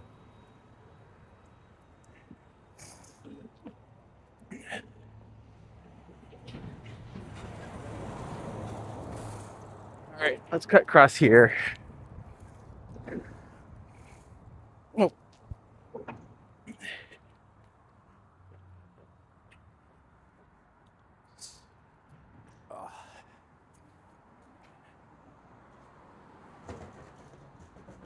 Man, that FedEx bike guy is moving. You know what? There's worse things than going back through the park again. Let's do it up.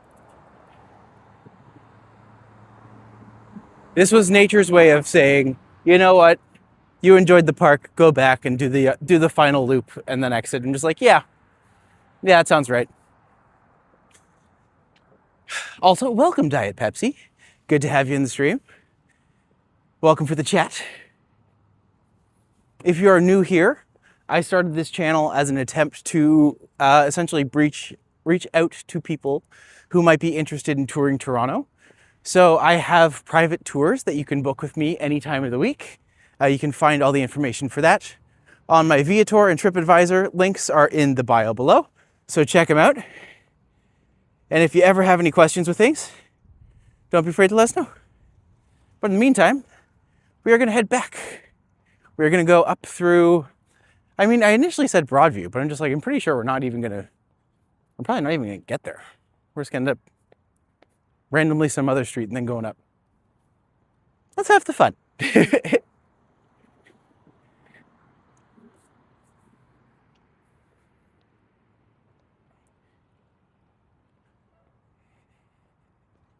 Ooh, there's some geeses.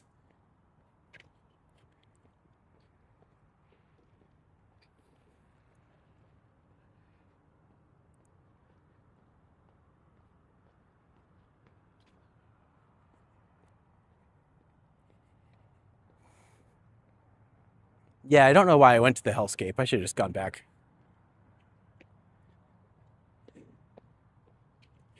The second I saw that these were closed, I probably should have been like, you know what?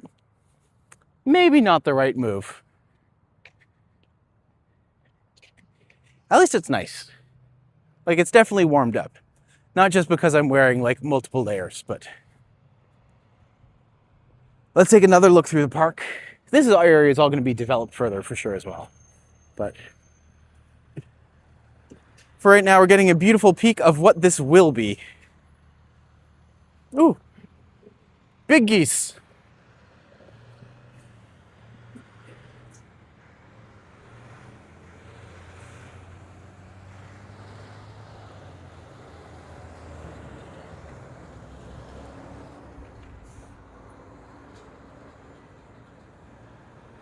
I can just walk the bike path back. Give us another view of the park.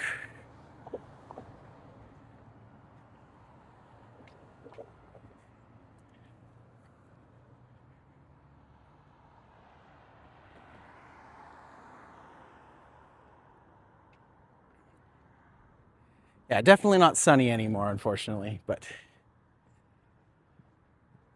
still rather lovely.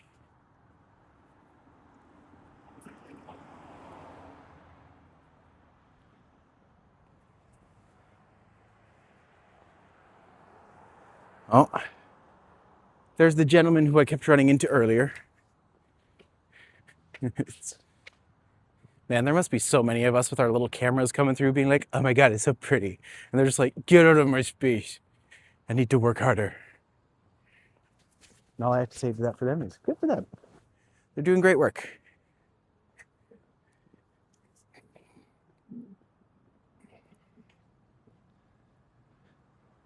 Man, once this is all built in, this area is going to be beautiful. They are making all of the right steps, and they are doing a beautiful job. So all I can say is kudos to them.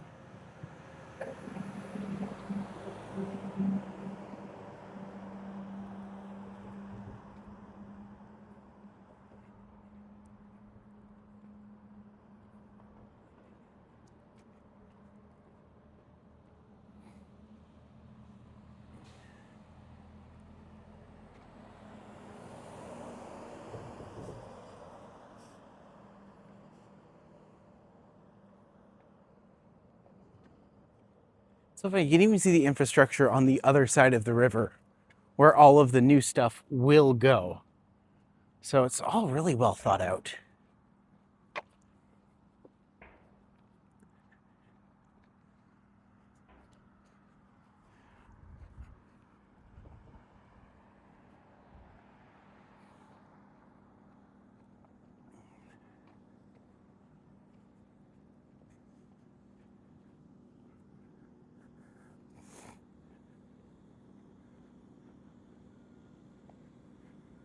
And this is what we call a porta potty. I like how it says gender neutral washroom. And then on the bathroom, it's literally just a men's side and a women's side. I was like, well, you tried. Did you? No, but that's okay.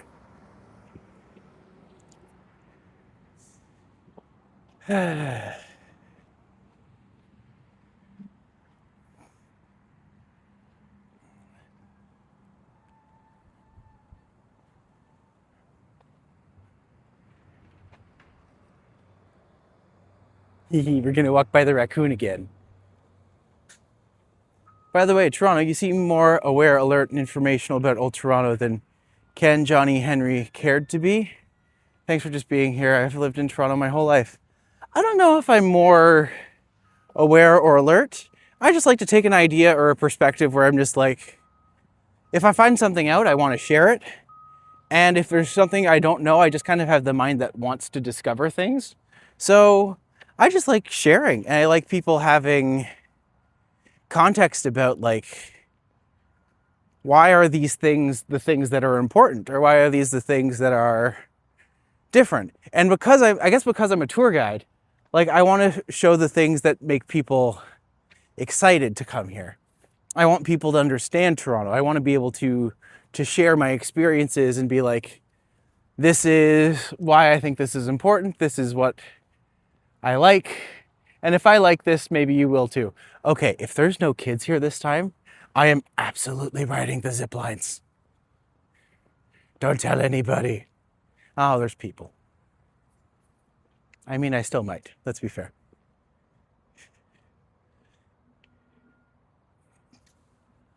But here's my thing, is I'm just like all the other people who do walk-alongs, I was like, they're all bringing their own unique flavor to it. I think it's great. The one thing I always like to, if I could live my life by one motto, it's by, I think a high tide raises all boats. The more of us who are out here doing this sort of stuff, the more support we give each other, the more support, like the more fans we get, the more we build, the better it is for everybody. Because the more people who are aware, the more people who will be able to do things. Oh my God, that dog is beautiful. Good morning. It's morning, right? I'm starting to suspect it's not morning anymore.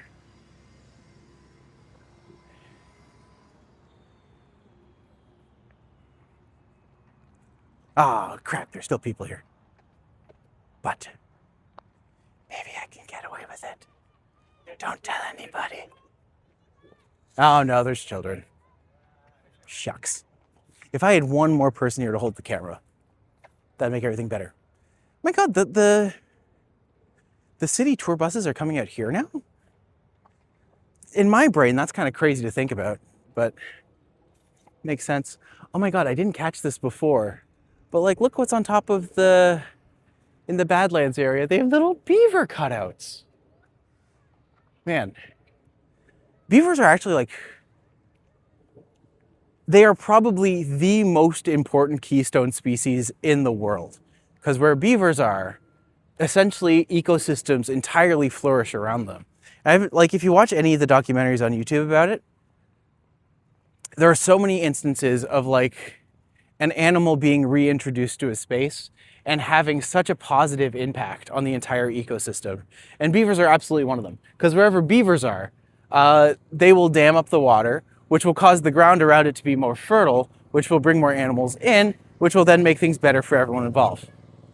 But yeah, another species that was surprising was wolves. They reintroduced wolves, I think, in Yellowstone. And then because they introduced wolves, they kept the deer population down and the deer behavior changed, which then brought more vegetation back. And it's just like these things that we don't think about, we don't understand.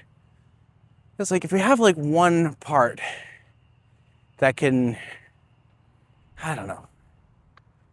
I wish I could articulate these ideas better, but if there's just one part that you could actually like emphasize or create an idea of, like that's how we do it. Woodland scramble. Oh, two folks over here doing the zip line.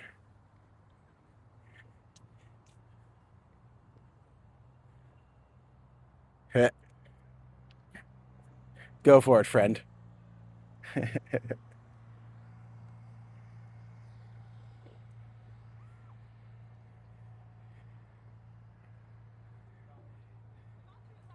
I gotta ask, how is it?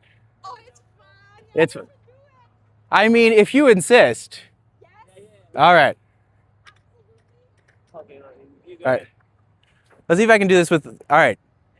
Only because they have wanted me to. So. Yes, that's the only reason. All right, let's do it. You know what? It's only fair we do. Do you mind if I get you on camera for a second? Yeah, no worries. All right.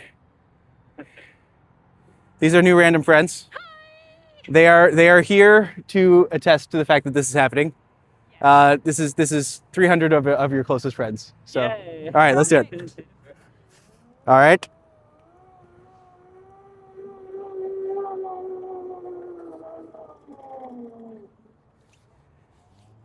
I'm not gonna lie, that's ridiculously fun. All right. Thanks much. Okay, that was fucking awesome. I'm not gonna lie.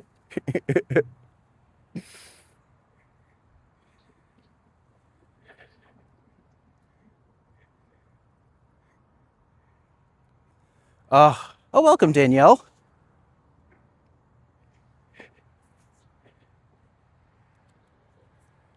Oh.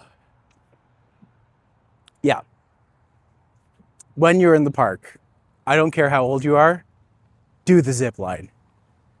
Absolutely do the zip line. That was so much stupid fun. I was trying to contain myself, and I didn't do a very good job. I was like, oh my God, that's so much fun. Look at that building. Man, when this area is complete, this is gonna be like the best place in Toronto to live. Hands down, absolutely. Like, if you're a person who's into real estate or anything like that, this is the area. Oh, it's gonna be so nice.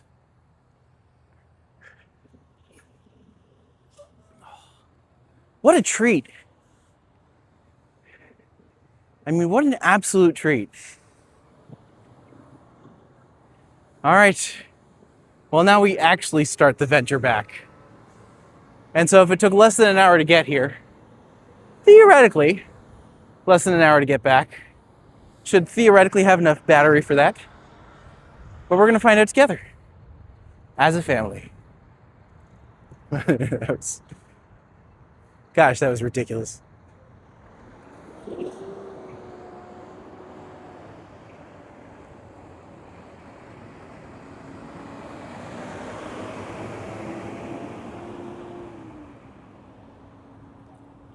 So I don't quite know what street this opens up into. I'm gonna guess it wouldn't be Parliament, but I don't think it's Broadview either. So we'll find our way back.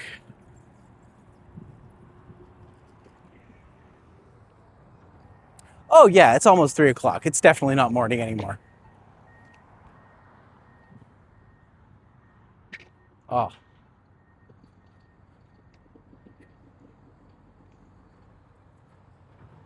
Parliament. Yeah, I was thinking it's probably Parliament, but I still have to walk over to get there, which is fine. It was the way I took to get here, so.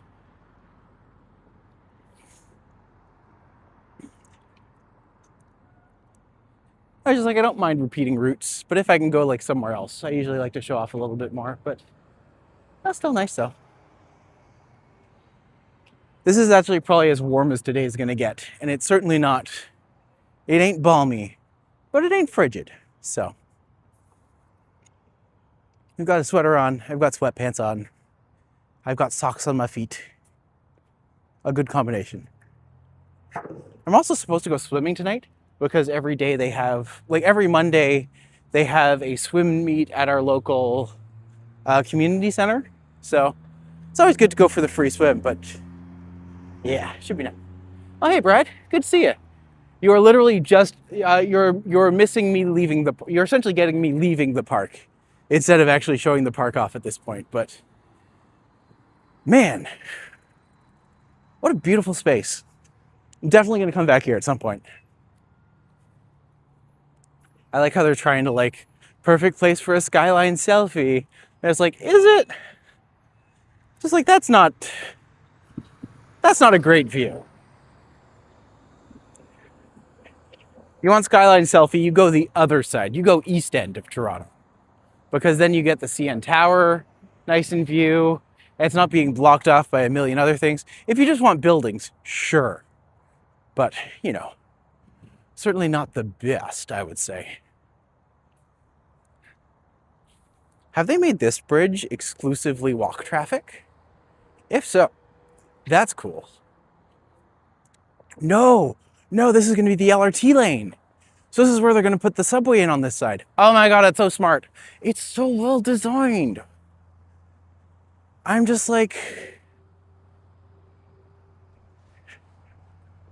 oh my God, of course.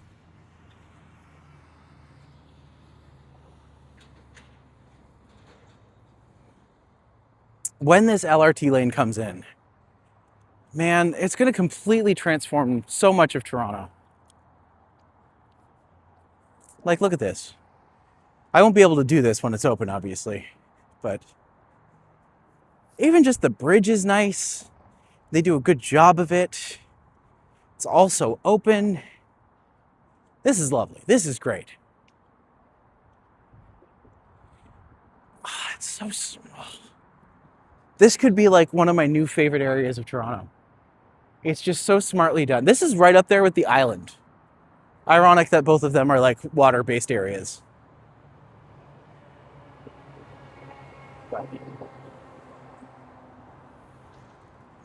Does anyone believe in astrology? Because according to astrology, I'm a fire sign. Which, when I think about it, I'm just like, yeah, actually that makes sense. But also, like, really? Like, I guess I'm fiery, I don't know. I have been called many names in my lifetime, some of them nice, many of them not nice. So on the lowdown, for those who are still watching, Sumac, it's actually where you are going. So much change, I had to refer to Google Maps. Hey, you're keeping me in the right direction, so I'm just like, yeah, I'll follow you. Richard knows where I'm going better than I do. Okay, so I secretly have a goal, and I want to see if it is possible for me to monetize my YouTube channel by the 15th of November. Now, what that means is I have to have 3,000 watch time hours, and I need to have 500 subscribers. So if you are able to spread the word and tell other people about the channel, we appreciate it. And that's essentially the plan from here, is to try to get out and walk as much as I can. And so if you can join me for any of those, I would love to have you. I'm going to be trying a variety of different times and places this week. So if there's anything that you want to see, let me know. And I'm just feeling very excited for the prospect of what's to come. And for those who have joined me so far, thank you so much. It's been really nice to actually have something work in my life, which is just lovely. But yeah, you've been great. And thanks for being here. And I can't wait to share so much more of the city that I love with y'all. And should you want to come get a tour, just let me know. I'm always happy to share what little knowledge I have. Atrafana, thank you for the fun walk. Thank you for joining us. I will say, I'm not stopping. I'm going to go home. So it's still like another hour or so. But Yeah, I will also be doing this probably again later tonight at around maybe 7:30 if Hunter wants to do a walk with me tonight. But I literally have to go home and charge up everything because I'm just like this has by far been one of my larger walks, which is good, but also, you know, tis a lot. Oh, I should probably hit the button this time. But yeah, the park walk is unfortunately done, but and you can't even see it from here. It's amazing. You would never know that gem out of an environment over there. Man, that was really beautiful. Will that be the first time your boyfriend is doing a walk stream? No, we've actually done a few together. So he's the one who joined me. We did Kensington. He joined me. Well, one of the boyfriends, but like, he's the one who joined me for. He's joined me a few times, but he is lovely and charming and sweet and silly, and I mean I enjoy him, but.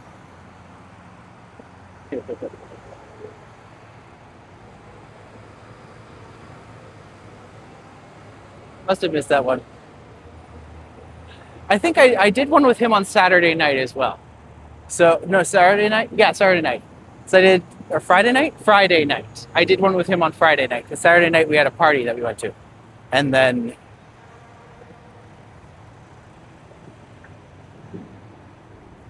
Saturday night we had a puzzle party at my house where I got a 500-piece puzzle and we all did the puzzle together. And it lasted for like a half hour. And I realized that when you have a bunch of people around a table, 500-piece puzzle is not enough puzzle. You need to have at least 1,000-piece puzzle. So next time, if I ever do another puzzle party, I will absolutely do a 1,000-piece puzzle, and I will make that the party instead.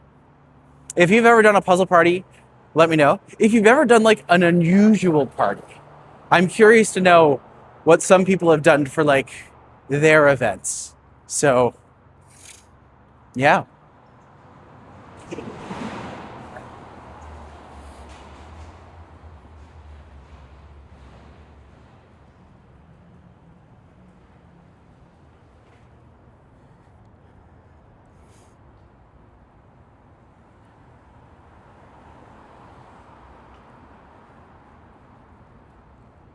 I mean, here's the thing. I know I'm doing the distillery district literally tomorrow with Randy at 5 o'clock, but a part of me is just like, I kind of just want to walk through the distillery district now. It's right here. It's beautiful. Can we call it like a preview of tomorrow, maybe? Maybe? I mean, I don't think people would get angry seeing it twice. The section of road you are under was once a common roost place of birds at night. The road was painted by them each night. Interesting. Sorry, that was a really loud crunch. I didn't know that, actually. You know what? We're in distillery. Walking a lot must be good exercise. I need exercise as well. Here's the thing. I've always loved walking. I would go for like long walks long before this. But I had never considered like doing this as a thing. And now that I've done it as a thing, I'm just like, oh, now I'm walking like so much.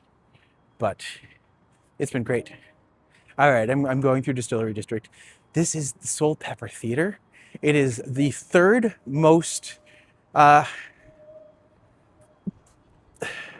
will say it's not like the third, it is essentially the third biggest theater production company in Toronto. So first is Stratford, second is Shaw, and then it's this one. Ooh, this is One Flame as well. They are delicious. And they have $5 brews that you can get. It's great. It's wonderful. Very, very nice. Oh, I love Distillery District.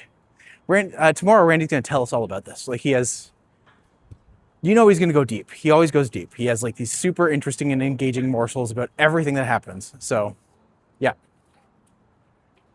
But yeah, the other thing about walking everywhere all the time now is that, yeah, I've always had good legs, and now I'm just like, damn, my legs.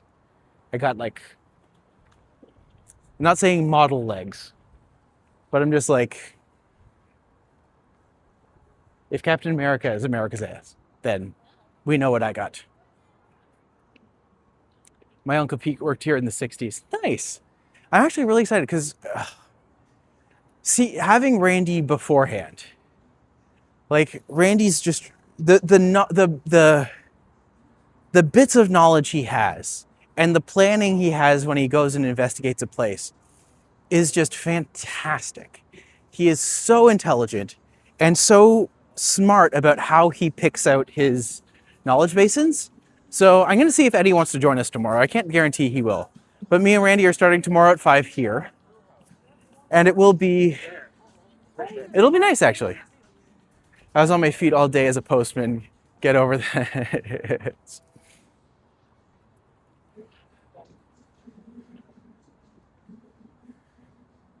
But yeah, the distillery district is great. And you can see them already starting, like, the time to be here is really November, December, once they open up as a Christmas market. Because everything here just becomes so, like, so much energy, so much life, so much, it becomes really cool.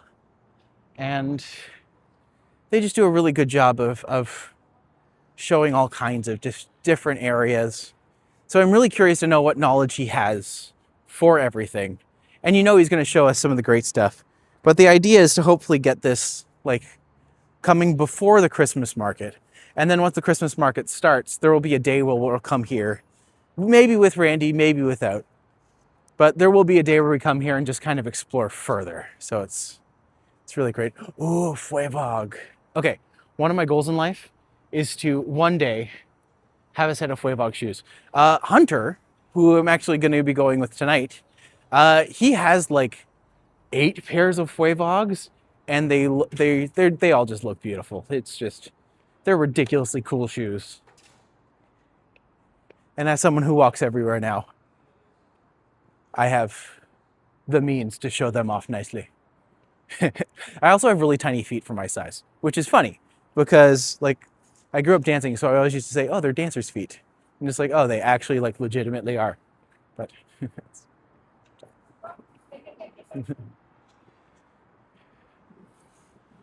I've always loved this piece too. I don't remember the name of the artist, but they have a lot of pieces all over the world. They have a piece in London, I think it's in the Tate. They have a piece in New York. They have a piece in Ottawa, right outside the National Gallery.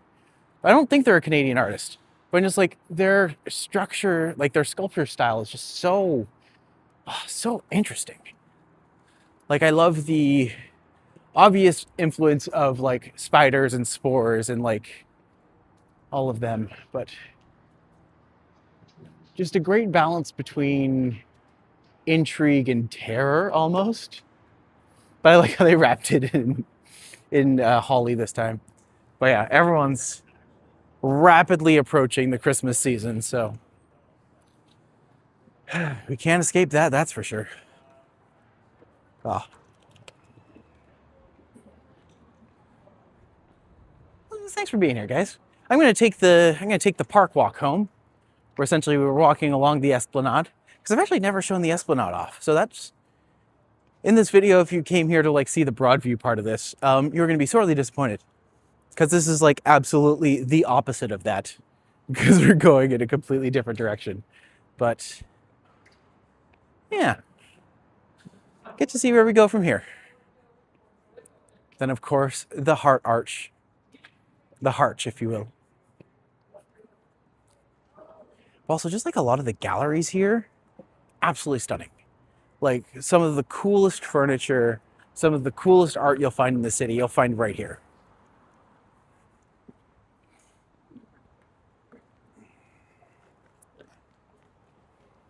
When I was a postman, I also worked at night and weekends at National Ballet of Canada. Oh, it's lovely. I have a friend who works, well, I know someone who works there, but she does, every year she complains about the Nutcracker because, yeah, I understand. Nutcracker would be a lot to handle. And it's also, I imagine, from what I've heard, the money that they make from the Nutcracker is enough to sustain them for most of the year. And just like, that's kind of ridiculous to think about, but at the same time, makes all of the sense in the world. Oh, Underpass Park Farmers Market every Thursday, 4 to 7:30. That might be worth checking out. Also, we're just getting some beautiful color changes. Some of these trees are already bare, which is kind of insane. What are the trees that go first? Is it elm? If anyone knows what kind of tree that is specifically, I'd be curious to know.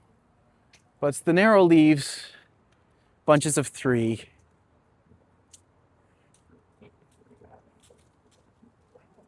I'm getting some beautiful colors over here.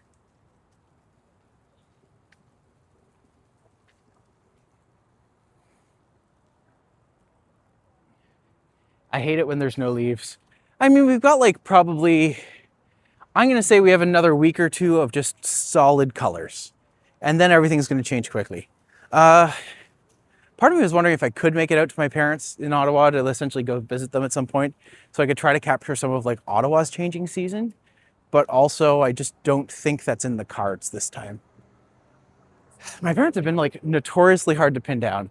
My father was forced to retire a couple of years ago, and my mom is just absolutely overworked. So when I go there, I just like, I don't want to be a burden.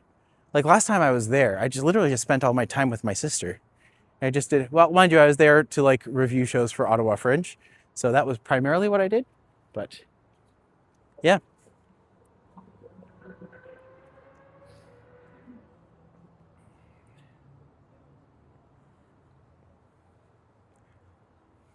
Also just love some of the artwork around here.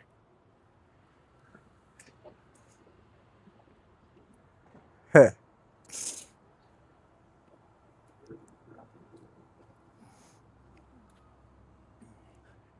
actually just kind of nice, like this mural, because it communicates the idea of cultural identity in a very abstract way, only using the colors and patterns of the people. You know, you look at that, you instantly know who's who or what's what, but it's not like laid out for you. It's just a graphic. Smartly done. Then on this side, got a goose, tree on the railway tracks. Bright and colorful. Great for a playground, for sure. I really like that piece. It's really nice. Ooh, a labyrinth underneath us. So for you to come by and check out things. Oh, that's interesting. They actually have this set up like a spirit wheel. A tour of the ballet school buildings would be a cool video. Very interesting remodeling inside. That would be actually. I wonder if they'd let me do that. I live right by there. Like definitely not far. So it'd be cool to get an experience. Like I know people who have worked there, and I know people, maybe they'd have like an in for me. I'll reach out about that because that would be really neat. I would love to like reach out and actually be able to explore some of the theaters, because like, especially the Mervish ones, the really, really big ones, I was like, that would just be really cool. Also, really beautiful playground here. Classic wood style. It's also an area that has like a lot of kids, but the classic slide that you go down and you're instantly electrocuted.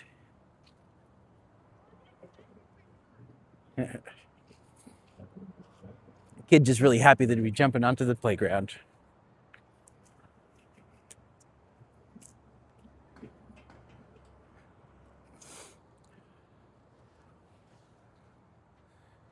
The Esplanade. I don't know why I'm climbing this part of the hill. I've been walking a while. Why did I do that to myself? But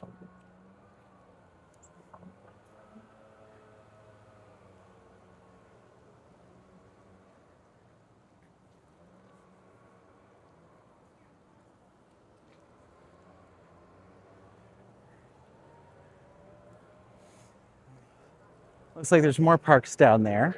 That looks like more of a private area too, which is kind of cool. But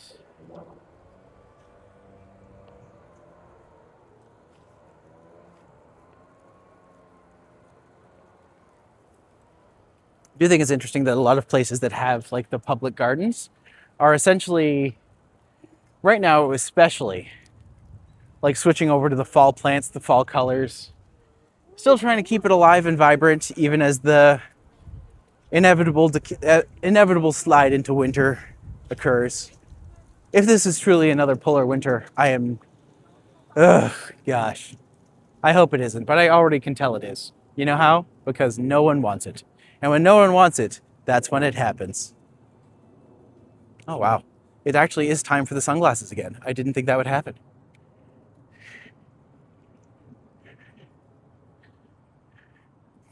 You know what I think I'm going to do? In an hour, when I get home, I am going to watch an episode of Star Trek: The Next Generation. I've never seen them all, and me and Joel have started watching them from the very beginning. And so we're almost done season 1. So Yar is still there, and I am excited to see what happens from here. Because what episode? We just watched the one, the first season, the children were abducted. We just watched the one where they found like a light that was a form of life, and then it started multiplying, and they're just like, stop killing us. And then they're just like, we're not trying to kill you. And then it just turned out that they were little things. Season 3 is where I enjoy it a lot. I've heard that. I've heard like season 3 is where it gets great. But I'm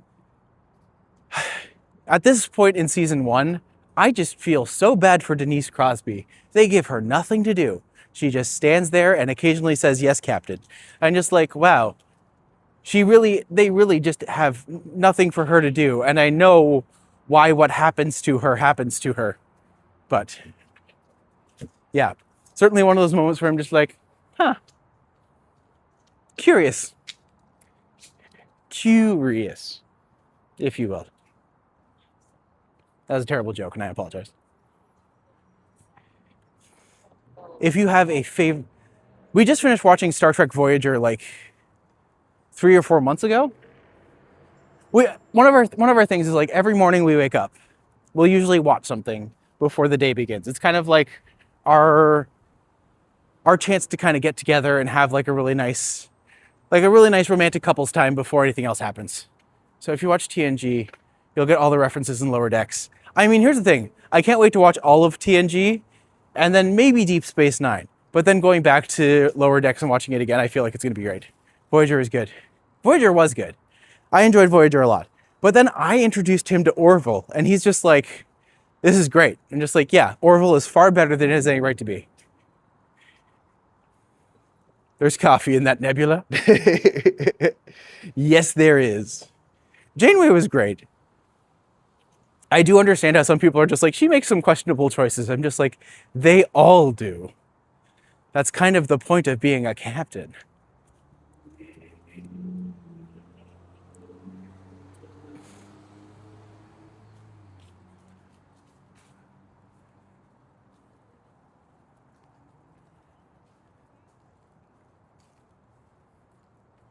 All right. I was going to show more of the Esplanade, but I'm just like, oh, my phone is starting to die now. So maybe I'll start to just kind of like meander up a little bit. R.I.P. Tuvix. Here's the thing. Do we miss anything by not having Tuvok or Neelix? I don't know. But at the same time,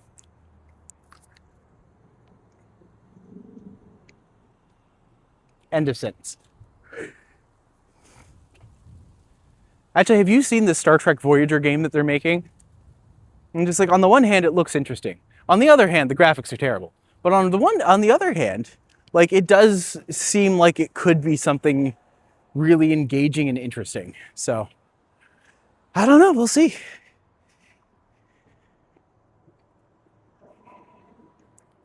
I'm just like, it's a Star Trek Voyager game. They're not going to have all the money in the world.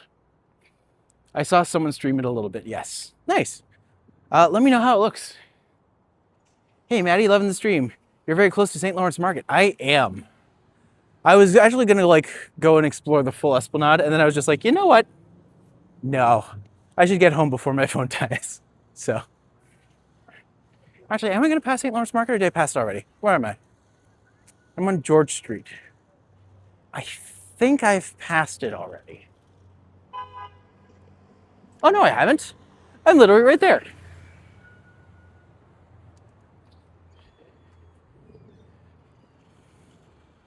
I'm not super into management games, but it does seem cool. It's a little to the left. Yeah. I mean, I could go in and explore. But also, again, phone dying. Probably shouldn't. But, oh man, they shifted Downton Abbey to 4 p.m. and inserted all creatures at 3 now, just noticed. Okay. This is St. Lawrence Market. You can kind of see it over there. Back in the day, like when Toronto was first founded, apparently this was our City Hall area. So this was where most of the judicial things happened. And yeah, it is now one of, oh my God, it smells so good right here. Oh, it smells like fried chicken. Oh, that's lovely. Oh, I had to bathe in that for a second. Downton Abbey is good, and also the creator made a new one called Gilded Age, and it's good too. See, I will say Downton Abbey, I am probably not the target market for. But my mom and dad love it. So that's good. Fun fact, St. Lawrence Market is where pea meal bacon first started. What? That's amazing. Well, thank you, St. Lawrence Market, for your inevitable contribution to Canadian society. That is a true heritage moment if I've ever heard one.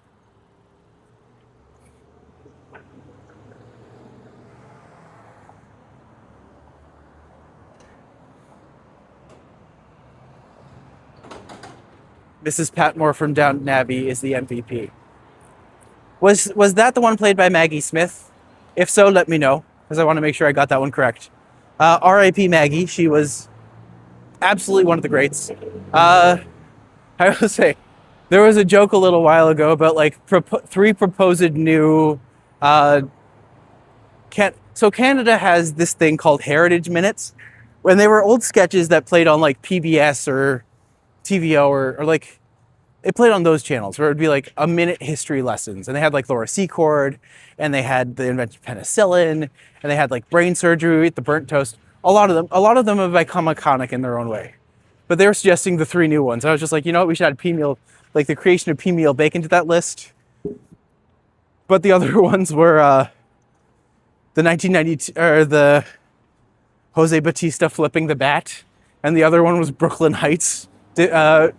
Brooklyn Heights doing Against Evie Oddly with the Demi Lovato song. And I'm just like, yeah, okay, that's I would fully appreciate having those moments as heritage moments from now on.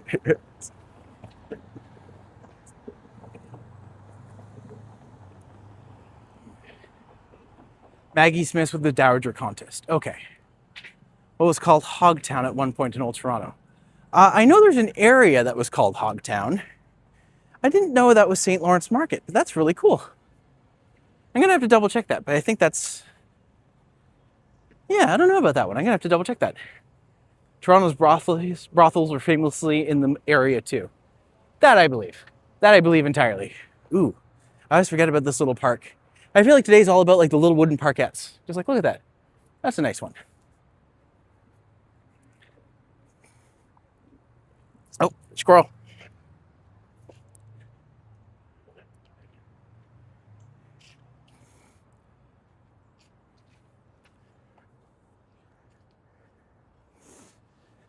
There is a psychological component about these wooden playgrounds that are taking off all over Canada right now that I really appreciate. And that is that when kids play on wooden surfaces, they are more likely to associate natural timbers and natural feelings with feelings of goodness and fun and excitement. So the idea of protecting wooded areas in the future almost becomes a part of their memories and nostalgia. So the more wooden playgrounds we have and the more kids get to experience them, the better it actually is for the environment, because they will see the environment as something fun and worth protecting based upon those psychological cues that are implemented just by building these structures. So, yeah. Nature's fascinating, man. One of our favorite parks. We have our coffee here all the time. No way. Hey, if you're ever down here, I would love to go for a walk together because it's always fun. Better Hogtown than Pigs R Us. No, Pigs R Us, I believe, is what we call the government. So, hey-oh.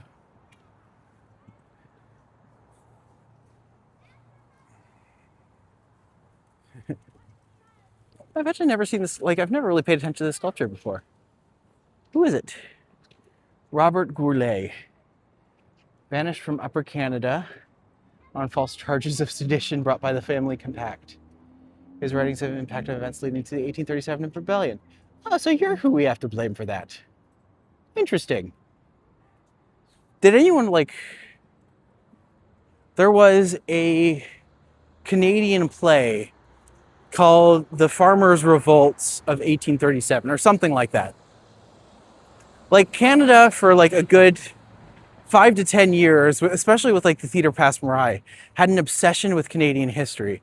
But Canadian history is primarily just like farms. And so we had the Farm Show, we had the Farmers' Revolt of 1837. Like, there's so many of these shows that exist. And I'm just like, gosh dang it. So I actually wrote a parody, a pseudo-parody show about that, where I wrote a fictional show about a man who discovers that he is in a play. And essentially when the curtain call comes, he would die. But it was based entirely around my friend's album. Oh, he just got married, actually. So my friend Nathan. If you ever get a chance to check out Nathan Smith, he has an album that was released in 2020. Absolutely, probably the worst timing ever for an album. But yeah.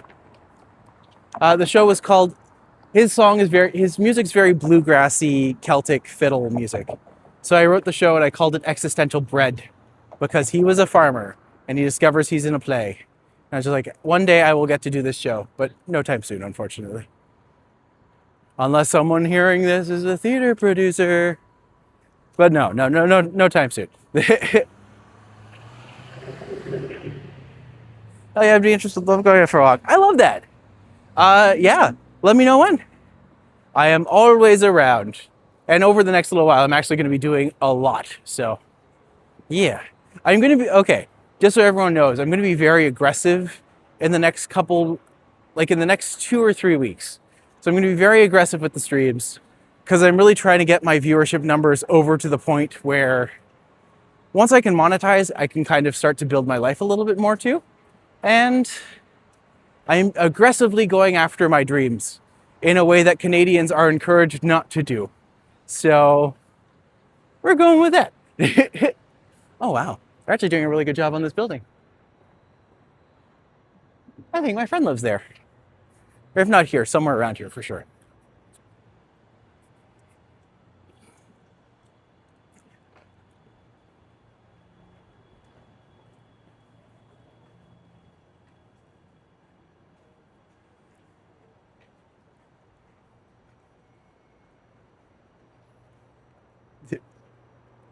There's a part of me is just like, what did we do today? Well, I walked around for 3 hours. I got lost. That's always good. Everyone, thanks for supporting Matti. Like and subscribe, tell your friends. Thanks, Jazz. You and Juanita are great. I love knowing that you're sisters. I literally just can't help but see you. See, now that I know that, now I can't help but picture you guys as like Binars from Star Trek. Where it's like, oh yeah, that makes sense too. Now, you two have been absolutely fantastic and instrumental in this channel's establishment and growth. And I, personally, cannot thank you guys enough because you are doing absolutely wonderful things for me and I appreciate it. So just know that. Okay, does everyone see that Una Deluxe over there? That was where I hawked my wedding ring. I got $300 for it. But oh my God, doing that is probably one of the hardest feelings you'll ever have.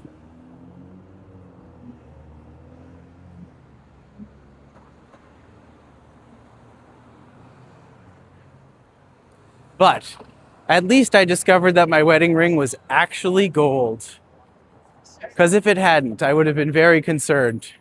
But it would have been right in line with the marriage in general. So, you know,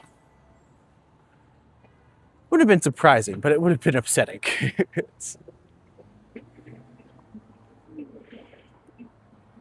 You're a great live stream host. Your stream will keep growing up and up. Thanks so much, man. I really appreciate that. I just like talking, and other people seem to tolerate it. So technically, this is your fault for putting up with me. Is that telling? Yeah, phone's just like, we're dying. And just like, no, you're not. You'll be fine. You can last for another 15 minutes. You're great.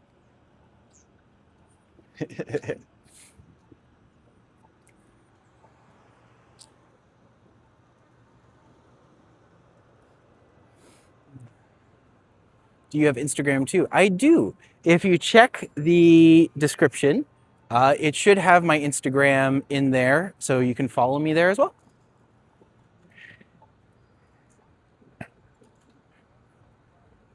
I will say the Instagram handle is not Tourano. I have been told I should make an Instagram handle specifically for this, but I'm really not good with social media. YouTube is kind of its own beast because I'm looking at this as a job and I'm looking at this as something that can help me like expand into other things.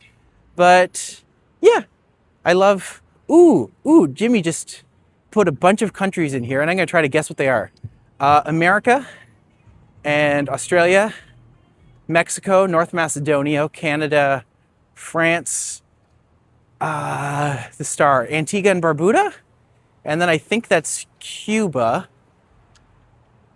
I can't see the next one. I think it's Slovakia or Slovenia, South Africa, and then the other one my eyes aren't good enough to see, unfortunately. But let me know how many of those I got. I love flags.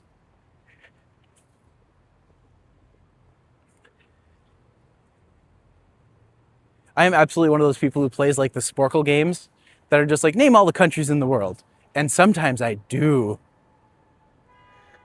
right, let's see. Is that Vietnam? Is that Vietnam? I can't tell. Red flag with a yellow star. That's my guess. I can't say that with full certainty because my eyesight's not the best. But also, this is Church Street. And the reason it's called that is literally because it had a bunch of churches on it back in the day.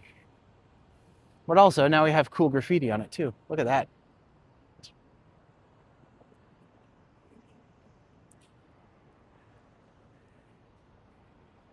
One of my questions, would anyone have like interest in a church stream if I went into like a bunch of the different old-fashioned churches? I know it'd be a very specific demographic, but I just don't know if there's enough people to be like, yes, do that. But I have taken some people in for tours, like when I do the private tours that you can book on Viator or TripAdvisor. P.S. I have done situations where I'll go into churches and like get to show people the different things there, but yeah. I am always excited to find more and interesting places in Toronto to check out, rather than just the same old streets and the same old stuff. But oh wow, we're already at TMU.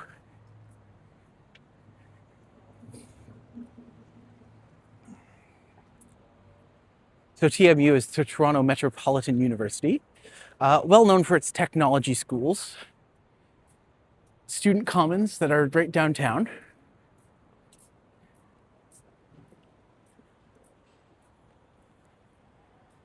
Yeah. And of course, the iconic Toronto black squirrels, growing bigger by the day. See, I definitely recognize burgers and fries. Oh, now I really want a burger and fries. That'd be delicious. Oh my God. I will say, Joel didn't eat the pad thai last night. So I might go home and I might just eat the pad thai and the whole thing all at once. I'm talking like unhinge my jaw like a snake and shove it in. Like, that's absolutely what's gonna happen.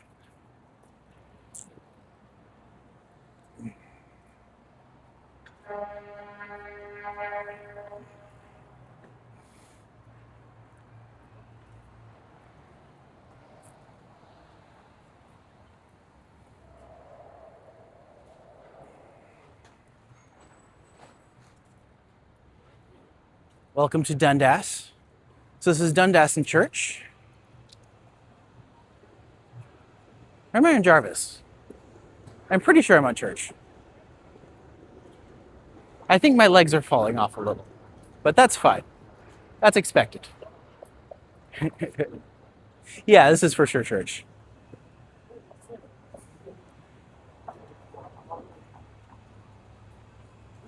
Piggy Bad, Jer Kitty F. Piggy Badger Kitty? Cafe? Cool. All right.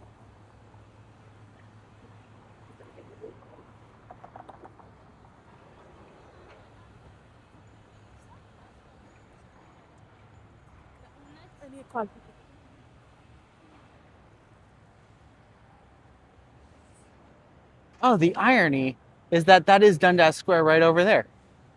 I totally could have told our friend earlier about Dundas Square because it's literally right there. But I mean, it's over a block and we've walked so far already.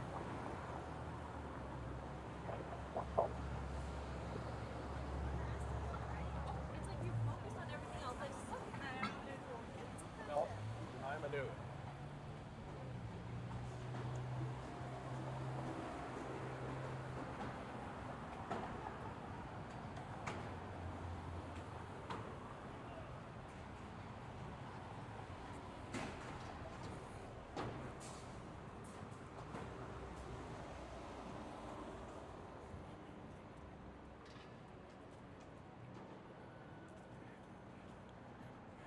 I'll say one of my favorite sections of Toronto is actually over in the TMU campus. They have one little space that's just an open courtyard in the middle of their buildings. It's just a very peaceful little chamber of silence in the middle of the city. It's absolutely beautiful. Highly recommend if you ever get a chance to check it out. It is obviously like a school area, so not a lot of crazy things happen there, but it's just nice. Looks like they have their campus pub over there. I've obviously never been, but they've got a falcon painted on the word, and as such, I approve. Of what party of the city do you live? We live in Old Toronto. I live around Church Street area. So yeah, I'm kind of like, I'm close to the village. But love Lano Beach, Thumbnail, and Heron Street area. Heron Street area? I don't think I know where that is. I'm gonna have to look that up. We're now at Gould Street. I will say, I didn't realize this until recently, but there is a very real chance that Gould Street might actually be named after parts of my family, because I come from Gould, like my grandmother was Goulding, and apparently they're like a very well-to-do family. And when I went up to Mount Pleasant, I didn't realize this, but the area that they're buried in is actually the Goulding lot. So it's just like, oh, interesting. I live in the great tundras of Scotiafornia. I mean, that is a beautiful place to be. I know at one point I will get out to Nova Scotia, and I can't wait. I think after seeing New Brunswick, I just think it's so beautiful out there, so untouched, just pristine nature. And gosh, it's just lovely to see. Just coming in this little courtyard, not because there's any reason to, but just because it's nice that they have a little bit of nature in the area. All of these, of course, are different campuses. Maybe student campuses, maybe student commons, but campuses nonetheless. A little bridge over nothing. I don't think I've ever been on these stairs before, but let's see where they go. The door Googles giggles. Duncan's Cove is pretty good if you like coastal area walking. I mean, that sounds beautiful. I'd love to see that.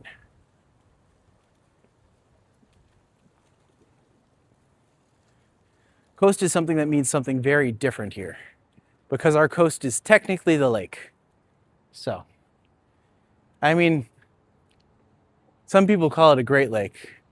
I think it's pretty good.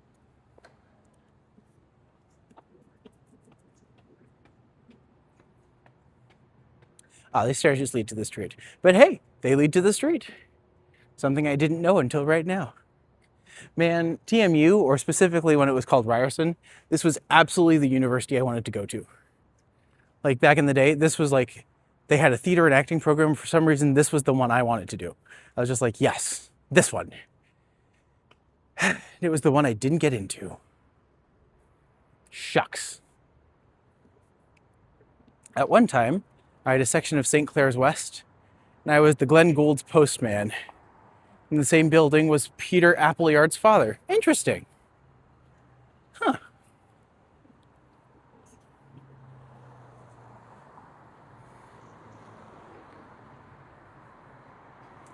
All right, we are currently at Church and Jerry.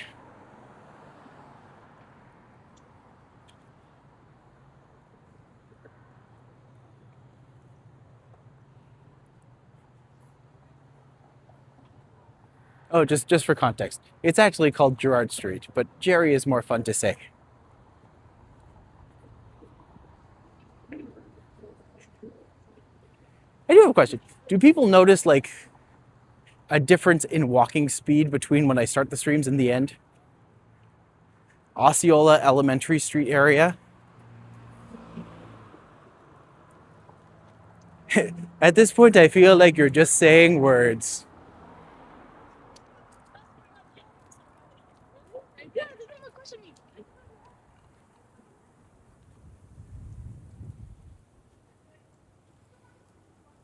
Oh my gosh. I love how the cryo glow light up your skincare routine almost like perfectly went in front of the mural.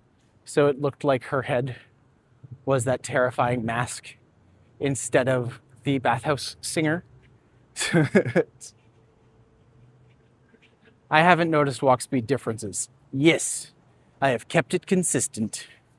Or consisty, if you will. All right. John the Baptist. Welcome, buddy. Good to see you. You're coming in like right at the end. We sent my daughter to U of T in Ryerson before it was renamed. Oh, that's nice.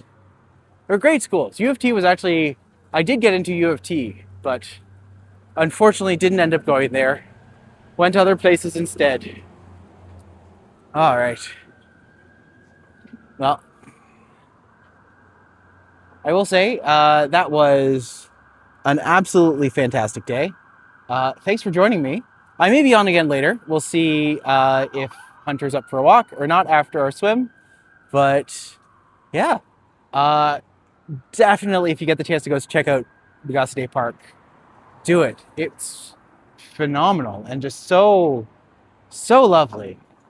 But yeah, highly recommend if you get the chance to go there, definitely do. It's a lot of fun. I'm Matti. You can find me at Toronto if you want to book any private tours for the Toronto area, or if you have friends or anyone coming, please recommend me. It's how we live. So until next time, I'll see you later and or tomorrow. Until then, best of luck to you, and y'all have a great day now.